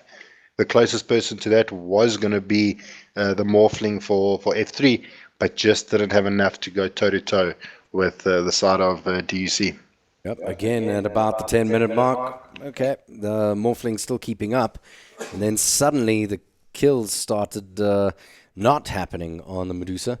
She started becoming just a little bit too tanked, despite the hard efforts of this man right over here, Fook, yet again showing great promise there in the mid lane as a dual mid laner, and doing wonderful work trying to keep the Medusa button down in the early games, getting a few kills in. But ultimately, all for naught, because the Medusa was just had enough space, had enough time. And given that that's the case, do you think something a little bit bigger should have come out of a Naga Siren in this match? Well, considering what F3 was trying to accomplish with the Naga Siren, it was intentionally picked to try and round off their draft, to help with the setup, to try and actually counter the bubble being played from DUC. I mean, the song is generally used to actually reset the fight. Right, the bubble's been dropped down. We couldn't get our hands on the Shadow Demon. We're not going to choose the Venge this time around to actually play that defensive play. But let's rather go with the Naga Siren. She can always then later actually get to that late core, that late positioning core hero that she could be played as. She was almost had her fingers on the relic, but just before she actually could get the relic, DUC actually pushed into the base. So it was a matter of about 150 gold until the relic was available. After they pushed in, Barback had to come back online, and then she lost all her income there to actually pick up the relic. So perfect timing. I would. In hindsight, perfect timing from DUC, just to pushing in there, preventing that radiance being bought there by the Naga. But yes, maybe something could have been a little bit better for them. Maybe going with the vengeful pickup could have actually aided with that defensive play, as well as providing that aura that the team would benefit from, as well as the negative armor. But I think as far as the Naga, I think they could have done a little bit better, but still not taken away from what they were trying to do with it, what Naga actually brings to the fights. Well, let's talk about this man right here, Rax. In the first game, we saw him play at Timbersaw. He was up against Axe, as I recall. And it was a bit of a tough challenge for him. He was getting ganked quite a lot. There was a lot of nonsense in terms of just in the laning phase. He had a decent performance there. His performance on the Tidehunter this match disappeared into the bush. And I actually thought I was concerned for the side of DUC because I still saw the Disruptor and the Shadow Demon sitting there babysitting someone who's up against no one. So did you expect something a little bit better from Rax here? Do you think maybe going those mana boots before the blink was a mistake? No, I don't think it was the big problem, because inevitably the entire F3 team actually had a plan. If he went the mana boots first, they could always use Song of the Siren to actually set up the team fights. So without him actually being able to blink in, it could be set up with Song of the Siren, because we saw it actually happen in the mid lane. It went terribly bad for F3 when it happened, because unfortunately the Morphling didn't actually TP in and provide that assistance, whereas the entire 5-man squad from DUC was actually in the mid lane, and inevitably it was a 4v5 kind of situation favouring DUC there. So a little bit of an unfavourable situation that F3 saw themselves in, and I think that's when things started to turn, specifically at that point. Not actually bringing the Morph, obviously the Morph opting to farm up and pick up her Lincolns at that point in time. Yep. We did see late rotations coming out from Penace, or no rotations, towards the early stages of the match. He wasn't quite ready to fight, I suppose. That mid-fight that kind of put DUC in a very favourable position, just that extra little edge of a lead, and then that they could then build on and continue. That fight, I feel, kind of went pear-shaped because Penace was not involved in the fight at all. It ended up being a 5v4 situation, even though, yes, I mean, we're talking, the difference here is the legend. The legend. Legend, obviously, was the differentiator here, but, I mean, at that stage of the game, he wasn't exactly whacking very, very hard. He hadn't had his diffusal blade up, so he wasn't burning away all the mana.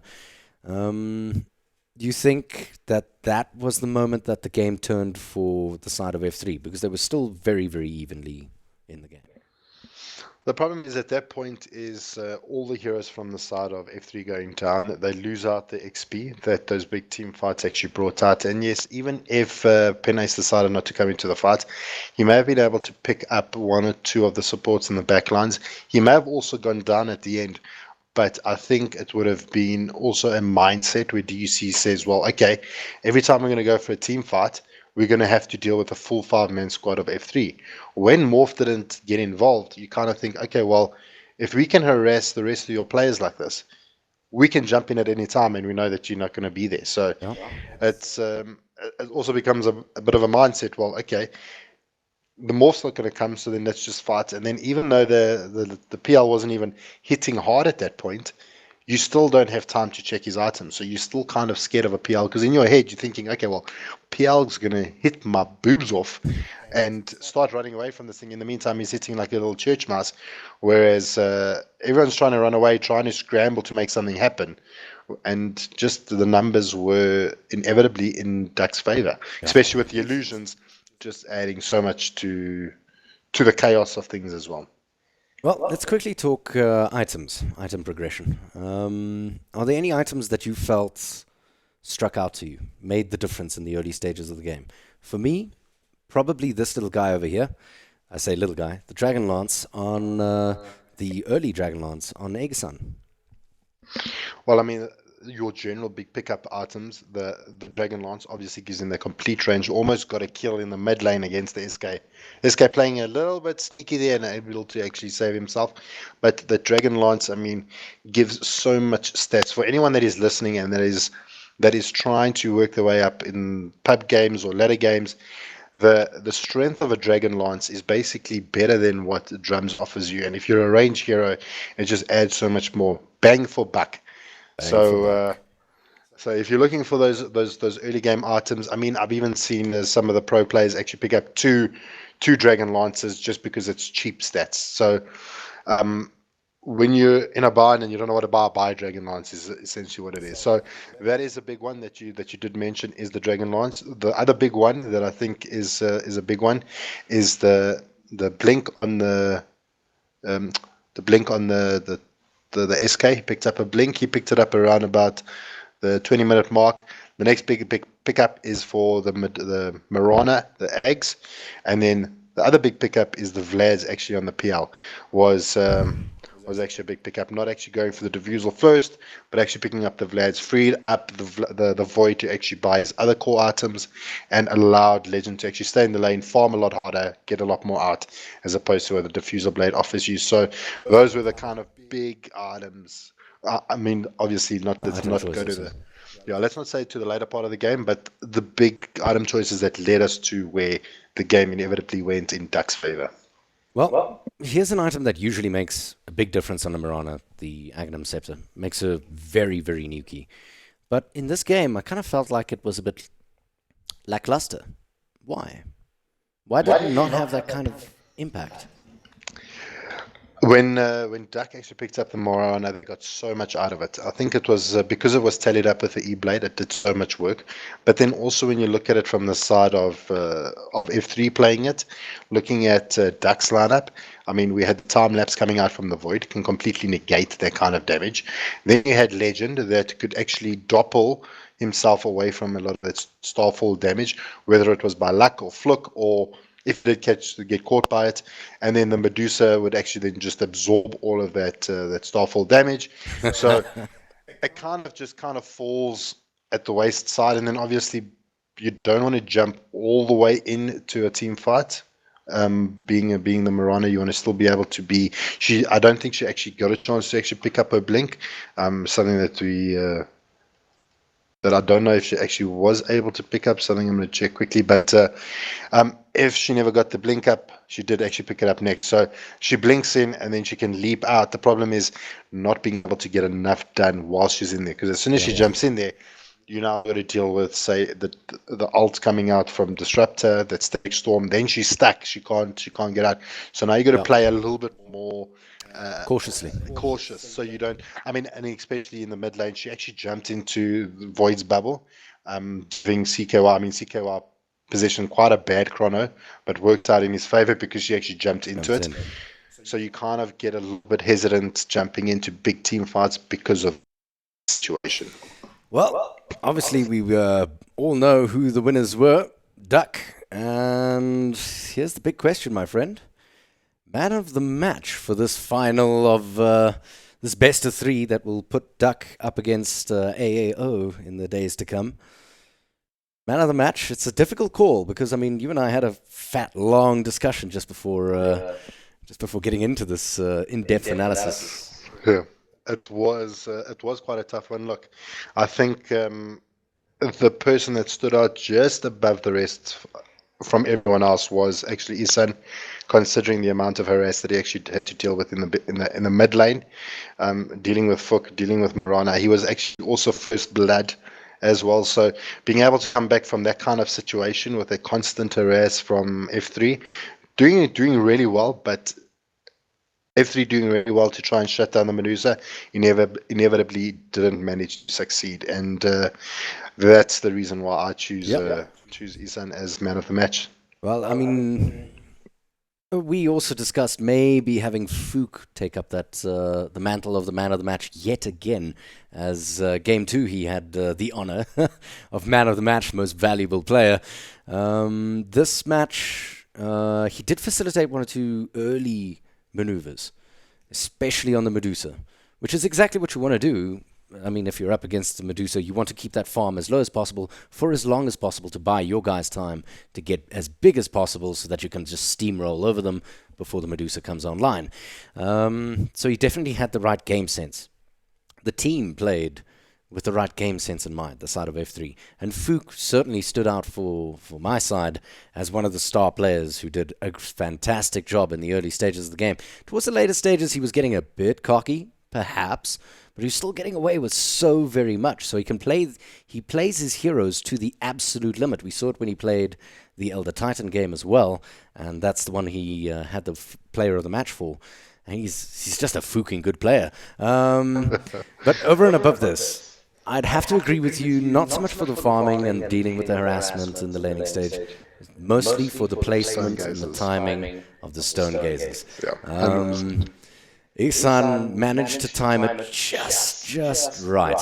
So, that's, I guess we're in agreement there. But now the big boy question, man of the series. That's also difficult, because again, we gave man of the match to Fook once. We were tempted to give it to him twice. Ihsan has one under his belt, and the Axe from game 1, DJ. Yeah. So, if our choices have to be limited to those three, it's No, going to be doesn't have to be. difficult. but just overall, generally, the amount of farm that Legend's been getting on his heroes, I would give him a man of the series just for the fact that his good game sense, teeping in. I mean, let's just take it for example, if that mid fight where we believe that things went down for F3 and things went good for DUC, was because instead of Legend farming and hitting like a little church mouse, actually teeping in and being part of the team fight, to just having that game sense. I mean, one or two situations he called right, one or two situations he called wrong, but inevitably being the captain of DUC and being able to walk home with the series in their pocket and going against all odds in the later brackets, I feel that I think he deserves to walk home with man of the series. I think I'm tempted to also give it to him, but maybe not for the same reasons. If I had to pick the most consistent player and base it on that, I'd say Legend. Because he's consistently, whether he's been ganked constantly, like say in the first game, he was playing as Spectre, went down I think 3 or 4 times in the laning stage. It was looking very, very dire indeed. And he still manages to come back. He still manages to bounce back on a back-footed Spectre. He didn't win man of the match there because the Axe just simply outshined him. Just way more flashy, way more beautiful. But consistently throughout all 3 matches, winning or losing, going well or going badly, he still manages to walk away with more than most. And this is the guy who used to captain up the team back in the old days up against BZK. So, I mean, he's been around the block, and he captains up the team beautifully. I can get away with it. I can get away with it if I say that. But generally, I think DUC just was able to walk away with it a little bit more than what F3 did. I think in game 2 that F3B was able to take the game off DUC. Beautiful performance of how strong the draft was, and was just able to take the win home. So inevitably, I think it really came down to the draft. I felt F3's draft this time around, cooldowns on their ult. I think we've already spoken about it quite a bit, but big staying power. Yeah. So as soon as those ults are done, it's like one shot and done, kind of thing. With the Void and with the PL and with the Medusa, you have big ults from the Medusa and from the Void, but you can always still right click just as hard. The Morphling, you kind of try and play around her waveform, her adaptive strike, her E-blade, makes it a lot more difficult to actually stay in fights and stay fighting continuously, as opposed to the side of DUC. Well, I don't know about you, but I kind of feel like this last game was a little bit donated to DUC right at the end there. Flipside kind of staggering their buybacks, kind of dribbling in, seeing opportunities, going for it, and then realizing, oh, wait, nope, they're still on full HP. Maybe they got a little bit too hasted out by this. Obviously not expecting them to continue going tier 4s and ancient, just backing off after the first racks. But I mean, ultimately came down to that. Well, like you said, like staying those buybacks was a big problem, especially when you had your supports that were banking. I mean, the Nagasiren was banking about 3-7 gold, and if they could withhold the racks, could withhold that push, she was in line to actually pick up a relic and then just accelerate the farm. So it was one of those decisions that you had to kind of make. Well, let me just hold on as long as I can, and then it got to the point where it became too late when the SK brought back, the Tide brought back with his ulti on like a 10 seconds cooldown. Maybe trying to think that DUC would actually be afraid that the Ravage was available. Yeah. It still had 10 seconds, but as he came into the fight with about 4 seconds left, the Stone Gaze came out, so that completely wrecked the engagement there from the Tide to actually use his Ravage, and then only was able to use it when DUC was actually knocking down the tower, knocking down the throne. Yep. Well, that's going to wrap it up, and congratulations to DUC. Unfortunately, Flipside do have to walk away with their tails between their legs. We will not be seeing them again in this tournament, but do keep your eyes on them. They're a great bunch of guys. I've met them. They're a lot of fun to be around. They love making their jokes and enjoying the game. And we do wish them well further, but unfortunately not for this tournament, as DUC walks away with a 2-1 victory. Very, very well earned. So, from myself, Wilson, and Jubba here, my dear Fred, we're going to have to wish you a damn good night. We're both from NAV TV. Do check us out on Facebook, Wilson XXL or Jubba Gaming, if, of course, you don't know them already. So, from us, we wish you a damn good night. Check us out. We'll see you around. Cheerio for now.